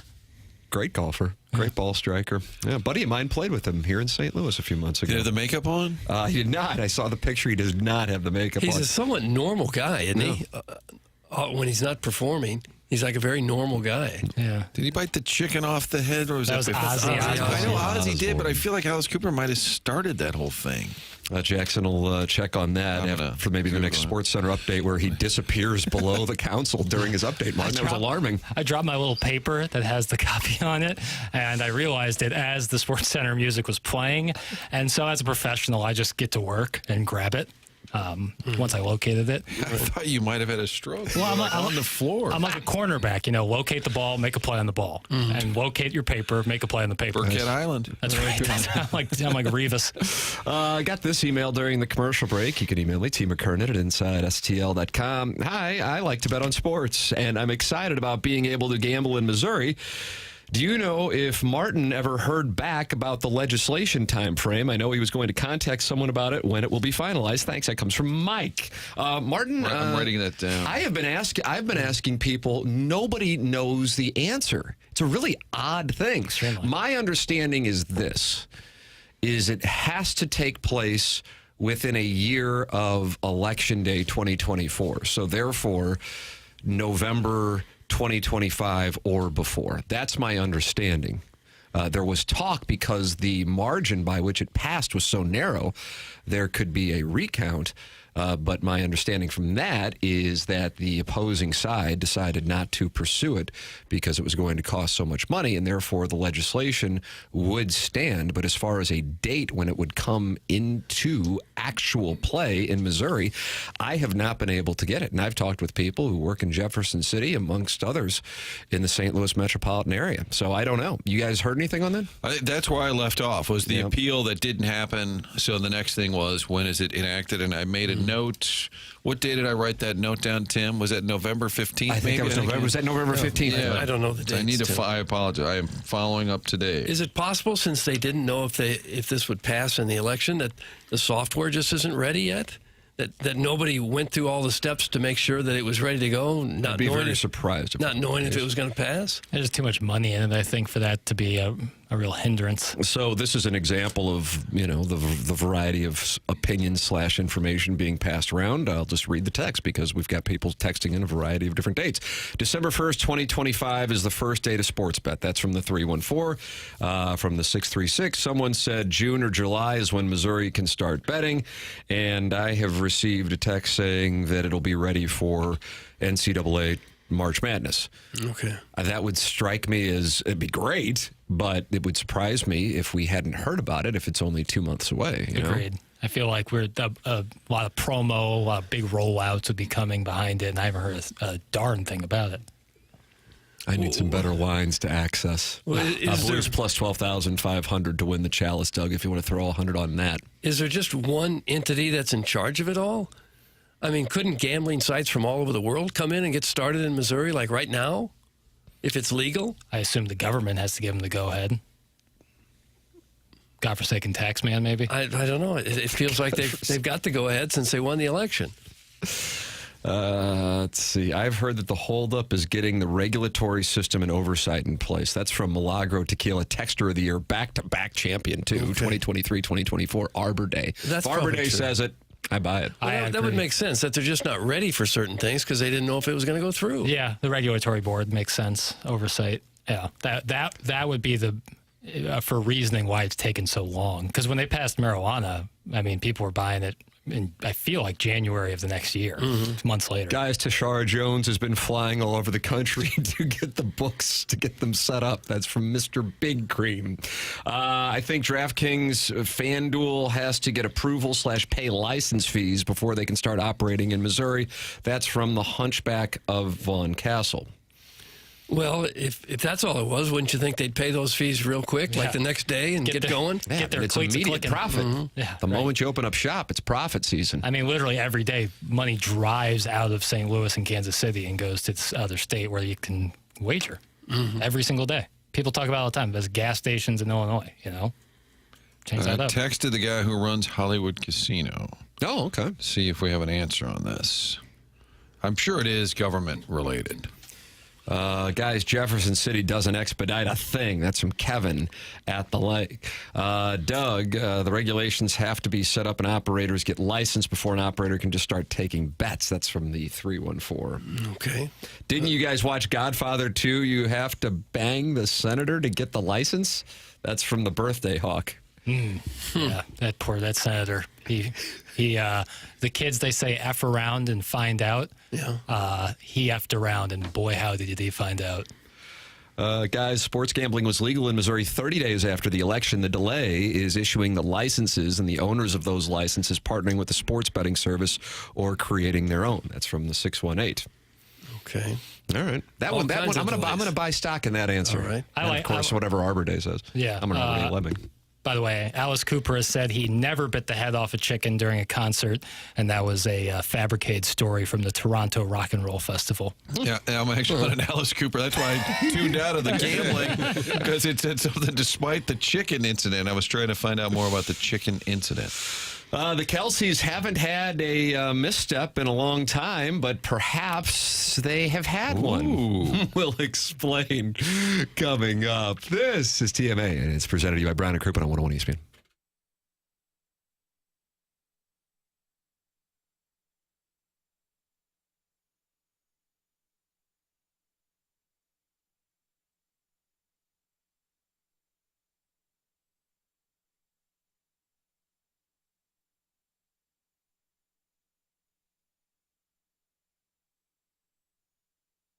Hey, Tim McKernan here for Universal Windows Direct. In 2025, let's start fresh by making your home more comfortable, energy efficient, and draft-free. If you've been feeling the chill in your home or seeing those energy bills climb higher than they should, it's probably your windows. Let Universal Windows Direct help you kick off the year with a warmer, cozier home and incredible savings. Universal Windows Direct is offering an amazing deal right now. Buy 2 windows, get 2 free. That's right. For every 2 windows you buy, you'll get 2 more absolutely free with no limit. And 36 months of no interest financing. So you got 3 years to pay for your windows without a single cent of interest. Plus, if you've already received a quote from another company, bring it to Universal Windows Direct, and they will beat it. Call Universal Windows Direct today at 314-334-2522 to schedule your free in-home estimate, or visit universalwindowsdirect.com. And like me, you'll be saying, I love my windows.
TMA 101 ESPN, Tim McKernan, Doug Vaughn, Martin Kilcoyne, Jackson Burkett, Chairman Kurt with you. Watch the program on YouTube, youtube.com/TMASTL. You always go back and podcast it.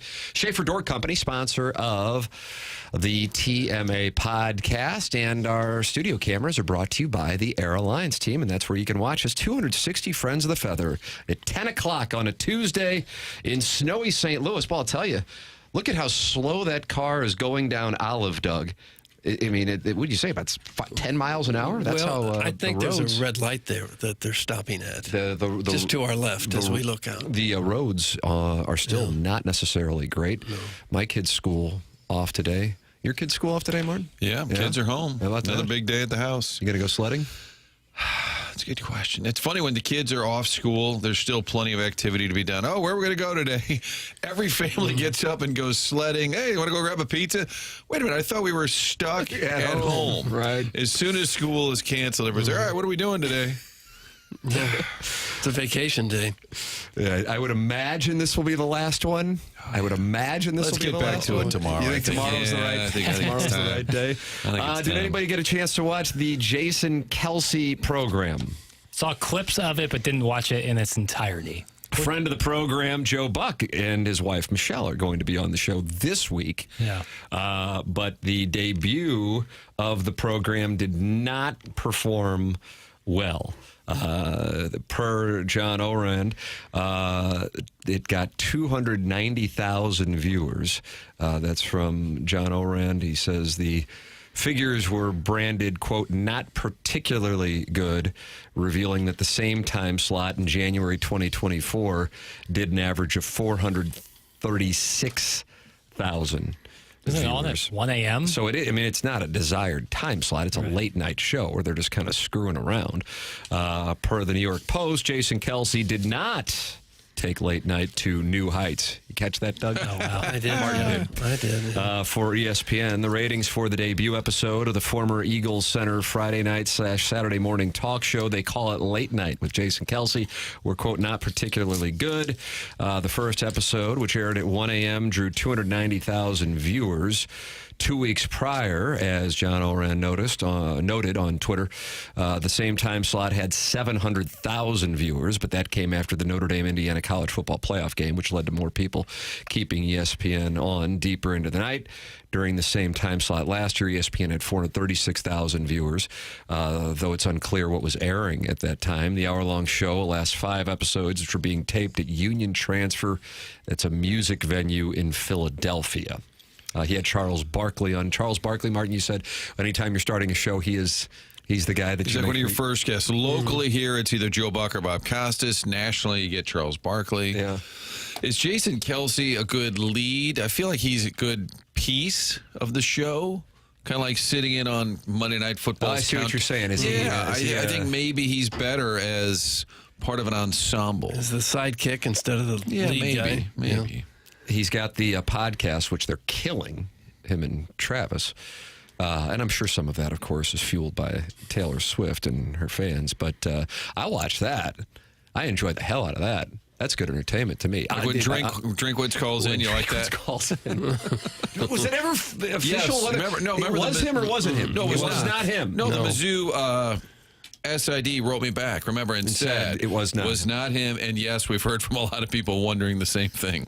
I don't get why someone would fake Drinkwitz, but then just ask what their favorite post-game meal is. Like, if you're going to do that, at least, like, get something out of it. I don't know that the Kelce brothers ever actually... They didn't. They keep posting They posted that recently, like it was and they acted like it was still him. Yeah. So they don't know any different. I don't know if they cared. But you're right. If you're gonna do a bit, you'd like it to go over. But it's just a weird thing to be like, I'm going to fake being the head coach of Missouri football to ask Travis and Jason Kelce what their favorite post-game meal is. Like, that's a odd thing. Mm-hmm. Meanwhile, the NFL did monster numbers for Sunday Night Football with the number 1 seed in the NFC on the line between the Vikings and Lions. It was huge numbers for the Vikings and the Lions. The game wasn't necessarily thrilling down to the end, even though it was tight at half. But Sunday night's matchup of the two NFC North foes was the first ever NFL regular season game between teams that had both won 14 games. And with that much on the line, everyone knew the ratings would be huge. After all, Sunday Night Football is the most watched program on television to begin with. And this was a huge matchup. So how many people watched? Nearly 30 million people watched the Lions and Vikings. It had an average of 28.5 million viewers on NBC and Peacock. The number trails only the 2012 regular season finale between Washington and Dallas, which got 30.5 million, and the 2024 season opener between the Ravens and Chiefs, which got 29.2 million. The audience topped the 2023 regular season finale between the Bills and Dolphins by 24%, and it's expected to be the most watched primetime show since the Ravens-Chiefs game that started the season. To compare to the NBA and Major League Baseball, according to quick research, the last NBA game to get that kind of viewership was, anybody want to take a guess? No. Game 7, Spurs, Heat. No. Okay. Jesus Shuttlesworth, Game 6. That's the answer? No, it's not. Oh, damn. But it was the same series. 2013 NBA Finals, what you're thinking, right? Got it. You're going to have to go back before that, boys. When I say it, you're going to go, Jordan, Utah. Yes, Martin. It's a 98. Game 6, 98. Yeah. Was it a push-off? MJ was sick. Was it a push-off? Yeah. Seems like you think it was a push-off. The last baseball game to be watched by that many people was Game 7 of the 2017 World Series between the Dodgers and Astros. Mind you, both of those were championship games, and this is an NFL regular season game. Doug, the NFL is Don Corleone. Yes. That's almost 10% of everyone in the country watching the game. It's crazy. And the Golden Globes were on at the same time. And I was doing an Instagram Live. And Tim was IG Live. Duck lipping. So you get ready with me videos. You took 10 or 15 with million Charlie Marlowe. eyeballs on it. It's unbelievable. They're just a powerhouse. Even the lineup this weekend, Saturday, Sunday, Monday. I could read the whole schedule if that helps. If you want to do a network type show, just read the whole schedule out loud. It's just unbelievable, the product. It typically, that game disappointed. Yeah. Typically, the games are great. No matter how bad the matchup is, it just ends up being a great game. How do you think the games on Thursday and Friday are going to do with Penn State, Notre Dame, and Texas and Ohio State, that being a Friday night game? I mean, I'm fired. I can't wait to watch football Thursday through Monday.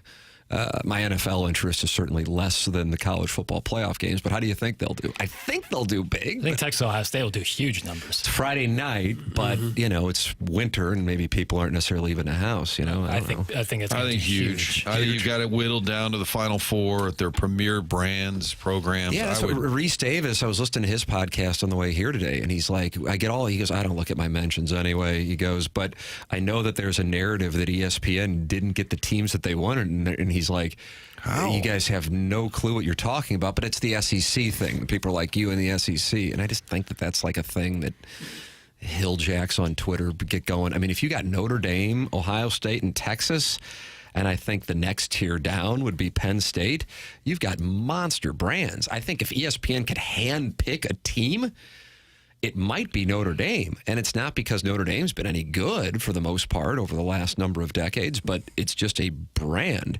The weird thing, though, as we've talked a little bit about, is because of Marcus Freeman and because of the anti-SEC thing, Notre Dame is kind of in a face mode as opposed to the usual heel mode with regard to fans kind of pulling for them. I don't know if anybody's really going to be pulling for or against Penn State, but I think people will be pulling for or against Notre Dame to an extent, not nearly as much as what it would have been a couple decades ago. And certainly people will have a rooting interest one way or the other on Ohio State, Texas, well beyond Ohio and Texas. Yeah, I think the matchups are great. I think the numbers will be huge. Friday night, what else do you have? I know it's a busy night. It's not a great TV night traditionally. But what else is going on? I mean, sports-wise. I mean, a huge chunk is going to be... And they're starting at 6:30, which from a central time, and it'll probably wind up being like 6:45. But either way, what is the matchup that you want to see the most, Martin, in the championship? I want to see Ohio State, Notre Dame. There you go. That's where I am. Where are you, Doug? The same thing. Yeah.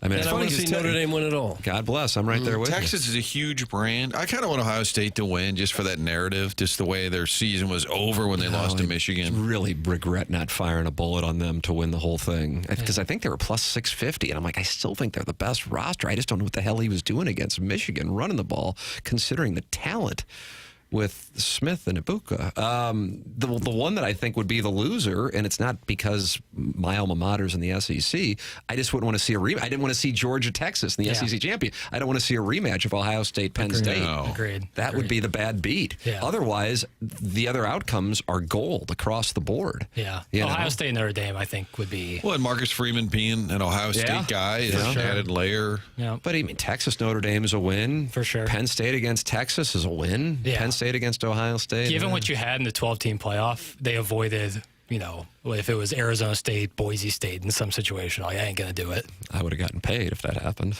Okay, never mind. They should have had that. Thank you. No, for heaven's Some priest in Arizona. That was a quick turn. A priest in Arizona stopped his sermon and said that was targeting. Good for him. Yeah, it was great. I enjoyed it. Doug, can you tell us about Design Air Heating and Cooling, the sponsor of the email of the day?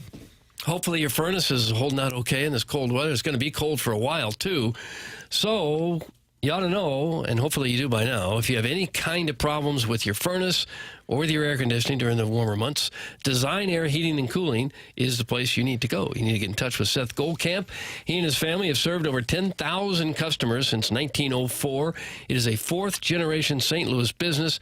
They are the longest-running TMA supporter and advertiser on the show. They just do outstanding work. Design Air Heating and Cooling, known for their honesty and going above and beyond the call of duty. They will never upsell you. They're not going to come into your home, try to sell you something you don't need. If they can fix your furnace with just a little tweak, that's exactly what they will do. They take that reputation very seriously. Their website, easy to navigate with the convenience of online scheduling now. You don't have to call. You just go online and schedule when you'd like them to come out and take a look at your unit. For all your heating and cooling needs, choose Design Air Heating and Cooling. Find them online at designairservice.com. Email in the morning after at InsideSTL.com. Design Air Heating and Cooling email today coming your way at about 10:50. Martin, you got to go do onboarding, right? Yeah, you notice, though, with the kids at home, I pushed onboarding back a little bit. So we'll. Yeah, Jackson and I, maybe we do QFTA today. The old rich school. Yeah. Tim's like, it will go as long as you need. Honey, I'm at work. What do you need? I know the kids are going, sister.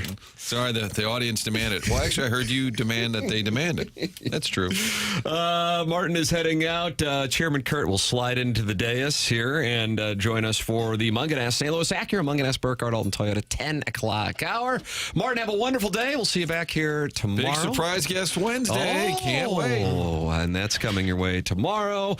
This is TMA, presented to you by Brown and Crouppen on 101 ESPN and youtube.com/TMASTL.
Welcome back. This is the Morning After, 101 ESPN. Tim McKernan and Doug Vaughn. Chairman Kurt sliding in for Martin Kilcoyne, who has onboarding still going on, Doug.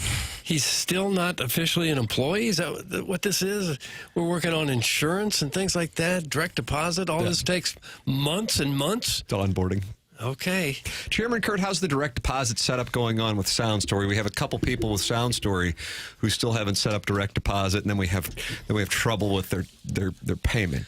I've got 3 people that I'm chasing down, trying to get them set up with this. All recognizable St. Louis on-air personalities. Doug, let's hold them accountable right here and right now. Sure. All names that everybody would be familiar with. It's a new technology, Doug, so you understand people are a little slow to catch up to direct been deposit. Around 10, 12, 15 years or Yeah, so? something like that. But just one in this building, and I think that'll be an easy fix. Oh, really? I didn't know there was one in this building. No, it's not you, Okay. Doug. You're perfect. But and Tim's perfect. But somebody else in this building, I'll have to put my hero, Tim McKernan. Yeah, put my finger in their chest and get them set up with direct deposit. A couple people in another building, but we'll get that taken care There's of. still some people afraid that they're going to get hacked if they do that. I don't know what the problem is. Chairman Kurt will hand deliver checks to people around the St. Louis area. Yeah, I've driven it to. I've put it right in their mailbox a couple Why don't times. you just mail it? I don't like doing that with money. I pass by there anyway, and I know it's just a check. It's not like it's a wad of cash, but I want to make sure it gets done. And if I do it, I know it got done. How about that? How about that kind of responsibility? That's Harry S. Truman right there, Doug. All right. A gentleman was listening to the program in the sports betting conversation for the state of Missouri and sent me this link. All the votes have been counted and verified. Amendment 2 is officially passed by the will of the people, and now it's up to the regulatory agencies to put all the pieces in place for a successful launch of mobile sports betting in Missouri. But when will it happen? The language in the legislation is unequivocal. December 1st, 2025 is the deadline for the launch of digital sports betting in Missouri. So I was wrong. It's not the Election Day anniversary. It's December 1st, 2025. Nevertheless, it's no secret that all parties benefit from a sooner than later launch, but there are several steps necessary to making that happen. Missouri State University finance and economics professor David Mitchell spoke about the mechanics that are necessary to get mobile and retail sports betting off the ground. Quote, it takes time to get those things in place, licenses, do background checks on people to make sure businesses are set up and websites and everything. It just doesn't happen overnight, said Mitchell. It's more of an operational constraint than it is a legal constraint. In other words, getting it right is more important than launching it quickly, but sometimes there are hiccups in the process that can bog the process down. Nevertheless, the regulators will be working with all of the major players in the industry.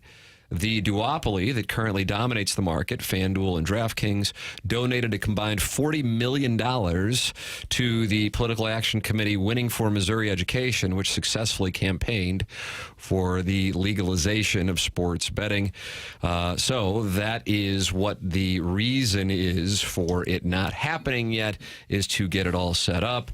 It has been rumored, per OzTrader.com, that the launch will come before the NFL regular season launches in September, and I know they want to have it ready by the time Missouri takes on Central Arkansas in late August. A lot of money will come in on that one.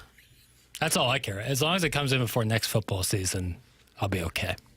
That's still a pretty extended period of time, though. I think people thought ideally that it'd be up and running long before then. Ideally, be up right now by my druthers, but as long as I can bet on college football and NFL next time around, next fall, I'd be pretty happy, considering where we were at, or where we're at now. Jeez. Now, I would think they'd want to get up before the NCAA tournament and then baseball season, where there's lots of games every night. But I'm sure they're doing what they can with all the money at stake. Dan in the YouTube chat, along with 286 other people who are watching via the Air Alliance team studio cameras at youtube.com/TMASTL, says the gas station slots may be the happiest place in the world. Is that true? The gas station slots are the happiest place? You ever been there? It is. I've not seen one. And that's the happiest place? Because I've always heard like Disneyland, Disney World. I've been to some orgies in Las Vegas, but you're saying that the Disney gas World station? is BS on that, and then same with the slots. Yeah, it's far from the happiest place I've ever been. Are there places right in St. Louis where you can play slot machines at gas stations? Yeah. Like where? The gas station right across from the last place I worked over in Fenton Valley Park area had them. Really? And I'd see people in there when I'd make a run over. And it's the happiest place in the world? I didn't see a lot of self-actualization or self-fulfillment in there. I like that, self-actualization. What's that mean? I think Well, when one I have a carport. when one is happy with where oneself is. That's called self-actualization? Right. And you can either play gas station slots or just tweet. Okay. I'm sure there's a lot of winners at the gas station slots, too, right? Almost everyone wins. Yes, it's positive EV all day. I think so. Email in the morning after at InsideSTL.com. Design Air Heating and Cooling email today coming your way. Buck Swope, Misty Plops, and Doty's Takeaway.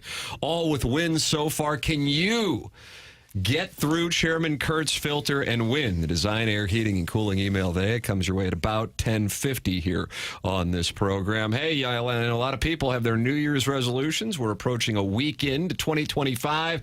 Here's one I would suggest. Make sure that if you haven't been going to the dentist, you go in 2025, because dental health ties into all of your health. If you don't have dental health, that can affect the rest of your body. And you go, I don't have dental insurance. No insurance, no problem.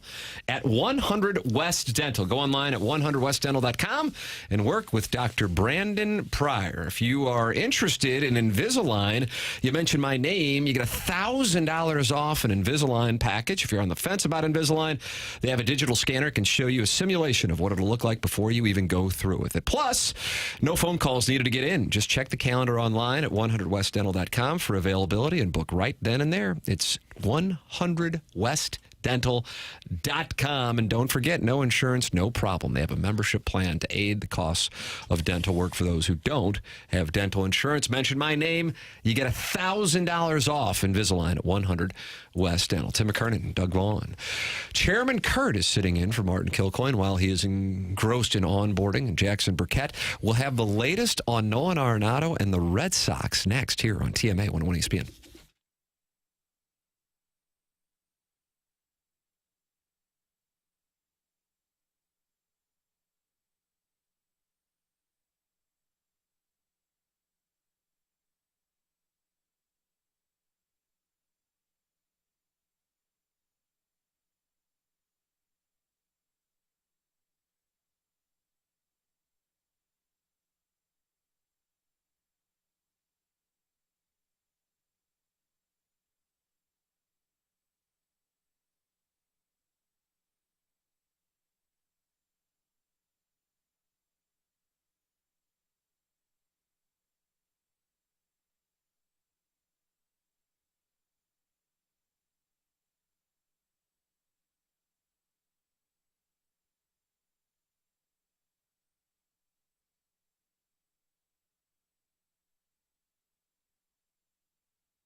TMA 101 ESPN. Show's presented to you by Brown and Crouppen. We are in the Munganess, St. Louis Acura, Munganess, Burkhardt, Alton Toyota, 10 o'clock hour. Large presence in the YouTube chat today, Doug.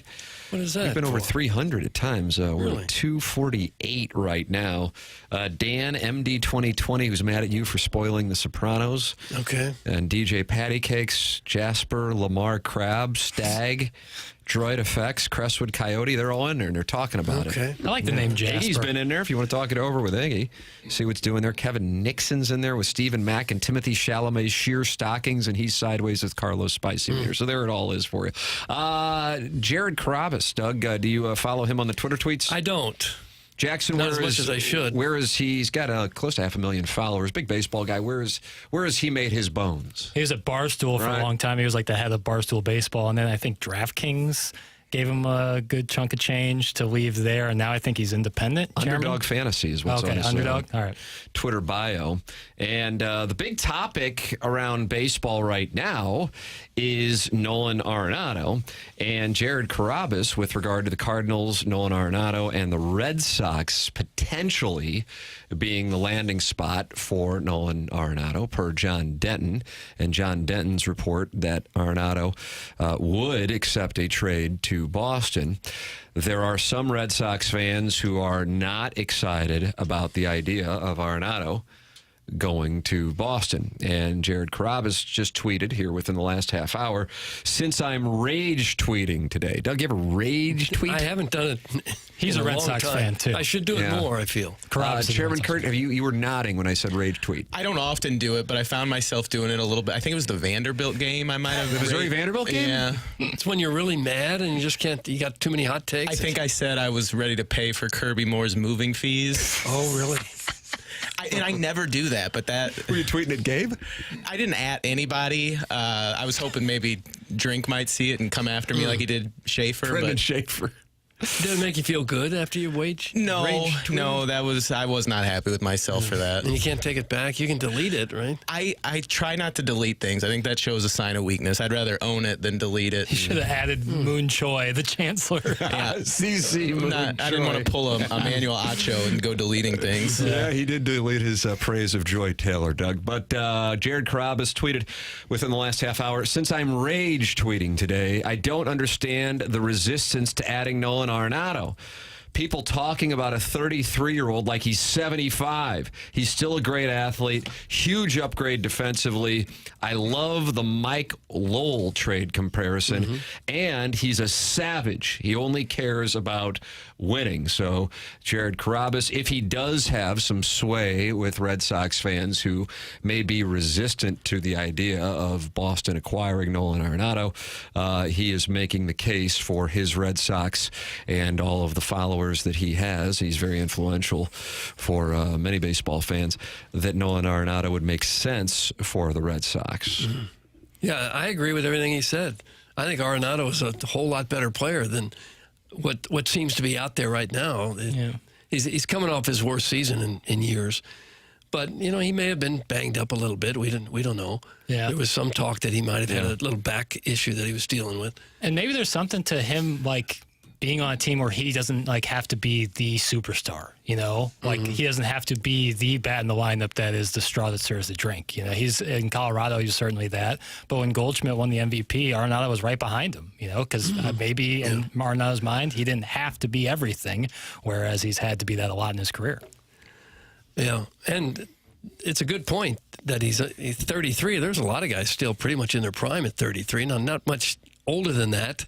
You know, he may not give you 5 or 6 years, but I would think he'd give you 2 or 3 really good ones. The decline, I think, is what people would be pointing to with the age. You know, he's 33 and declining a little bit. I'll get him out. Does anybody here in the 101 ESPN studios think that he will be with the Cardinals when we get to Jupiter on what we think will be February 10th for the return to the picnic table? Jackson, you're a no. Chairman Kurt, you're a no. Doug? Yeah, I'll say no. You say no? I'd bet everything I have that it's a no. I suppose if you wanted to play this out, because when it gets down to it, I think most fans, if not damn near every fan, really doesn't care about the Cardinals' finances or have sympathy for the Cardinals' finances, it would go, okay, well, if the Cardinals don't get the Red Sox to pick up, say, $38 million of the remaining $74, and they only pick up take your pick of whatever arbitrary dollar figure, say 20 million of it, and the Cardinals are still on the hook for a huge amount, and that would be a huge amount of the remaining balance, that $74 million, then perhaps what that allows the Cardinals to do is to acquire a prospect who would have value as the team goes through what really is a rebuild. And so therefore, if you're a Cardinal fan, perhaps you would want them to do business with a team that isn't as apt to pick up a lot of the money, because your currency becomes a prospect. And for fans, you don't really care about the dollars anyway. Exactly, yeah. That's totally their problem, not ours. Here's a question to you, gentlemen. If Nolan Arenado didn't have a no-trade clause, would he already be gone at this point in the offseason? Yes, all day long. I mean, Houston, right, for sure. But so where are you going with that question? Because of, like, it obviously takes two to tango anytime you have a no-trade clause. Like, this is clear on the Cardinals front. They're like way past due, and for Arenado, it's like I haven't seen an offer yet that interests me enough. That kind of feels like the state of things as we sit here on January 7th. I guess we should be encouraged that there are still some players who don't want to be traded away from the Cardinals. Because if you put yourself in his shoes, wouldn't you say, well, just about anywhere except for a couple places, I'd be thrilled to go. And those couple places, like Oakland and the White Sox, the Marlins, they're not in the business of taking on big time salary players anyway. So I would think that most places would be a better place to play right now than St. Louis, seeing as how the Cardinals don't seem to be making much of a push to be a contender. I think one of the things, and it is certainly for some Cardinal fans being taken that way, that like, look at Contreras, he wants to be here. But where would Wilson Contreras be an everyday player? Right. As far as actually, would he be a DH? I don't think he's really a desirable DH for what he's making. Cardinal fans love him, and a lot of Cardinal fans love him. That's a great thing. I couldn't be more. I'm not like anti him as a guy. He's a fiery competitor, and I don't fault him. I just think the deal was just ridiculous when they made it. But I think it's you want to play, and if you're Arenado and it's coming to an end, Contreras won a championship. If you're Arenado, you want to be competing for a championship in an ideal world. Now, the Red Sox are not considered to be a likely World Series team. That's an important part of this. They're in the mix. It's not like they're in the Cardinals spot, but they're not, they're not the Dodgers or Yankees or Mets or Braves or Phillies. It's a different spot as far as projections go. Yeah. We tend to think of Boston as a contender, and yet the Cardinals had a better record than the Red Sox did last year. The Red Sox are in a unique spot right now. They're projected to have a fine season as it stands, but not by any means what's going on in the American League East and the National League West when you're talking about the Yankees and the Dodgers dominance. But, Michaelis has indicated he doesn't want to go anywhere. But then at the same time, how many ball clubs would Miles Michaelis be able to get the ball every 5 days? Right. Certainly be colder temperature-wise than our St. Louis baseball Cardinals. Well, you would assume any team that goes out and tries to acquire him would want him to play. They're not going to acquire either of those guys to sit on the bench somewhere, Contreras or Michaelis or anyone. If you got a guy making some money, nobody trades for him so they can sit. Yeah, for sure. Guys, Carabas is a crazy Red Sox fan. He was on their championship parade float, so he really is inside with them. That's from the 314. Yeah, he's a big Red Sox guy. When he was at Barstool, he was huge. Boston's in a tough division. Baltimore, Yankees. Yeah. And then the Rays are always lurking even though you go, who the hell? Yeah, Blue Jays can lurk too. Ladies and gentlemen, you're welcome to email in the morning after at InsideSTL.com. We'll have the Design, Air, Heating, and Cooling email of the day. James Carlton sponsors Gabe DeArmond. He's a loyal Tim McKernan Show sponsor as well. And Jackson and I are going live on YouTube. 11:15, Jackson? I'm going to be standing by. 11:20. Well, why the extra 5 minutes needed? I have things to do. Oh, sorry. Oh, gosh. What do you do? Watch Kings highlights? Yeah. Light the beam once I'm done.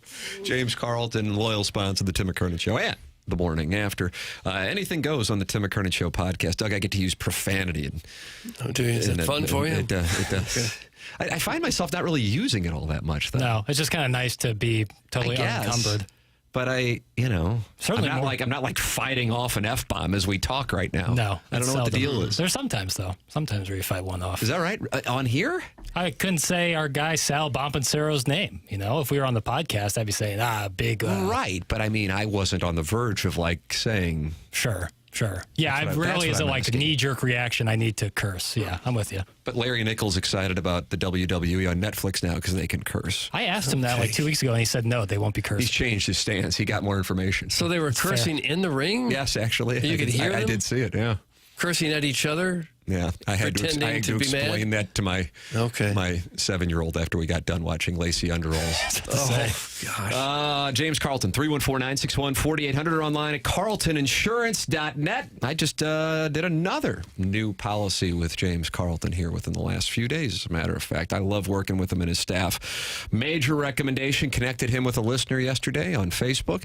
Love doing it. He's online at carltoninsurance.net. If you'd like me to make the introduction, email me, tmckernan at InsideSTL.com. That's James Carlton of the Carlton State Farm Insurance Agency. This is TMA, presented to you by Brown & Crouppen on 101 ESPN.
This is Action Jackson with a Sports Center update driven by Johnny Wandoff Chevrolet and Johnny Wandoff Autoplex. The Blues are back in action tonight, taking on the Minnesota Wild. You can catch that right here on the home of the Blues, 101 ESPN. Pre-game at 6 p.m., puck drop at 7 p.m. That was another Sports Center update driven by Johnny Wandoff Chevrolet and Johnny Wandoff Autoplex. See them at Wandoff.com. Chevy, together we drive. Are you kidding me?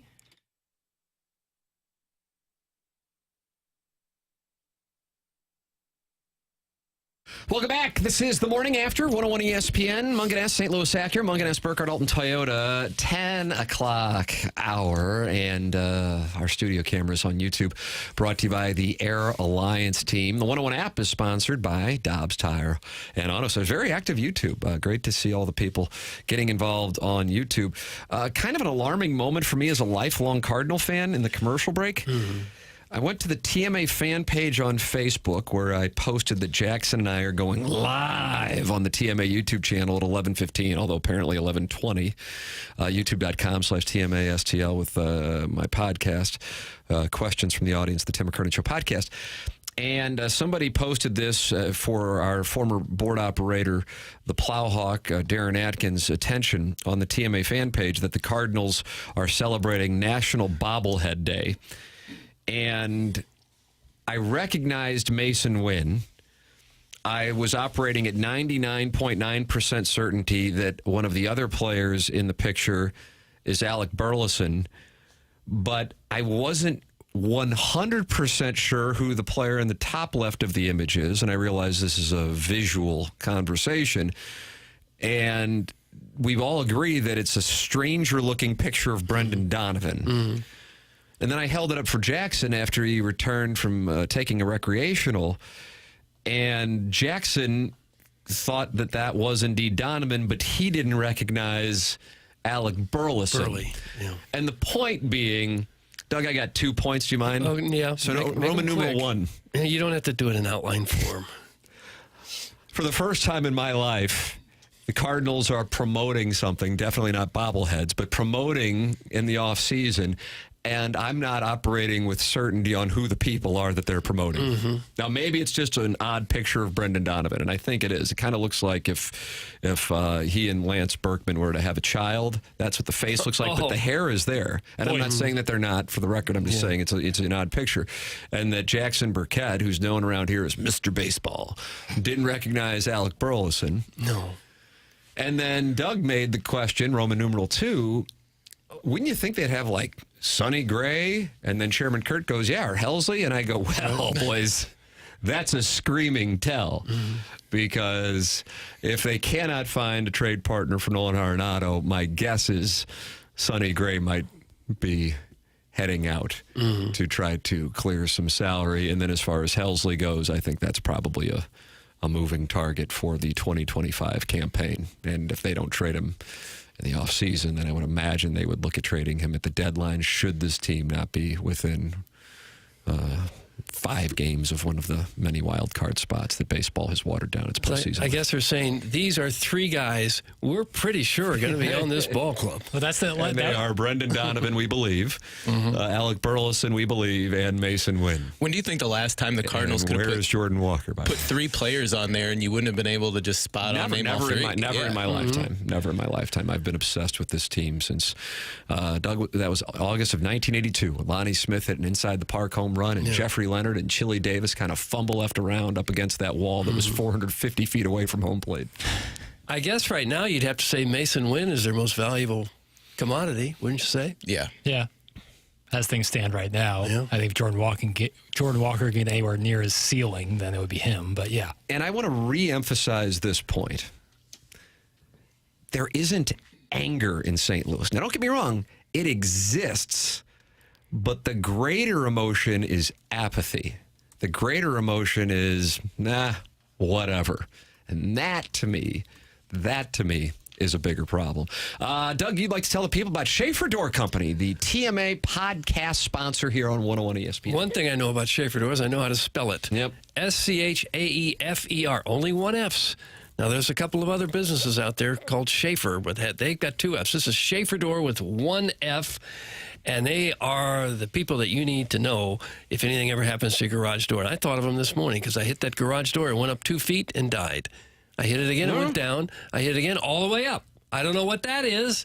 I don't know what, but my immediate thought was Schaefer Door will know. I may have to give him a little jingle. It goes up about 2 feet and dies. Then it goes down. Then it goes right back up to where it should be. Do it. If you have any kind of problem like that, Schaefer Door can take care of you. They've been out to my house before. A year or two ago, they came out and replaced the struts and got me going good. But this is a name that you need to have in mind. I'm suggesting you write it out on a piece of paper, Schaefer Door, and tape it on somewhere in your garage. Nice idea. So when the garage door goes, you won't say, what do I do now? Who do I know? Do I know somebody? Yes, you know somebody. You know the people at Schaefer Door. They service all kinds of garage doors for service and new installs with LiftMaster. LiftMaster garage door openers are strong, quiet, and Mister. They are versatile. They've got that special Monday morning standby service. I almost need it on Tuesday, but they got a special Monday morning standby service for doors that break over the weekend. The business has multiple family members working there, and they have for years. Big enough for any type of job, small enough that when you call them, you're talking to a real person. The service tech's not commission-based. They will never try to sell you something that you don't need. Again, it's Schaefer Door. It's best to call or text at 636-782-3608. I'll give it again. Do it. 636-782-3608. That is Schaefer Door. Schaefer Door is a CHI overhead door dealer. Ladies and gentlemen, the Design, Air, Heating, and Cooling email today is next. This is TMA, presented to you by Brown and Crouppen on 101 ESPN.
TMA 101 ESPN. It's 10:53. Time check brought to you by Clarkson Jewelers. Ladies and gentlemen, it's time for the Design Air Heating and Cooling email of the day. What a leaderboard we have, Doug. Buck Swope, Misty Plops, and Doty's Takeaway. He has a great takeaway, kind of a Furic hitch. And we're talking about Doty Rahman, the engineer that works here. That's correct. the first few feet off his takeaway on a golf swing. That's correct. That's the kind of a hitch. Okay. He has an outside to in swing path. Inspired by Janet's blistering call this morning, I decide that it's finally time that we discuss one of the most underrated parts of the show. Tim's coy, when he is being shy and bashful and playful while not divulging information. Oh, I guess he means, Yeah, that's what it was. Yeah. I picture him waving his pincers at the audience. It's the cutest. Also, if Tim is successful in finding a graphic designer, can they create a cartoon for my Facebook page that is a topless Jackson dancing alone at Wheelhouse with a Dexter Fowler bobblehead box tucked under his arm while his dad sits in his Munganast SUV on the snow-covered street in the background? Thanks. That's from Shooter McGavin, the vice president of the Strictly Gloomy Gas Station Slots. Shooter McGavin. Morning, boys. Short time, first time here. Oh, new listener. Nice. I discovered your little operation after falling in love with the now defunct balloon party. May God rest its soul. This despite Comrade Jackson's incessant NBA babble. But how could I resist? Tim's just so cute. Oh, God. And honestly, if I were into non-Gentiles, I'd take Piddles for a spin. Wow, for a spin? Doug, that's quite a sentence. Yeah, for real. It might win. I need to add a translucent to my body count. I interned for that Silver Fox Martin at the 2 Fox in the mid-aughts. He once called me Super Intern Grant. It was a nice gesture, one I'll never forget. I stuck around for an extra 6 months just to keep watching Jober scream at television screens and hear the Dizzle, Rob Desir, say unrepeatable things about the women of St. Louis. Martin, what's the statute of limitations on violated labor laws? Think we're in the clear now? I've never met Doug, but I wouldn't mind entering him from behind with my fist. Wow, That's Chairman. enough. Chairman. Who was that? God almighty. Yeah, it's like the takeaway. Who would say such a thing? Got started right. Chairman, was that read through? Did you filter that? I missed that line as I read through it. I'm not sure you did. God almighty. All right, he just got suspended. That's unfortunate. That's the D-Gen from Jeffco, a new and committed listener. I like how he's committed. D-Gen from Jeffco, welcome to the suspension logule. 2 days time for you, sir. Sponsored by the Illinois Recovery Center.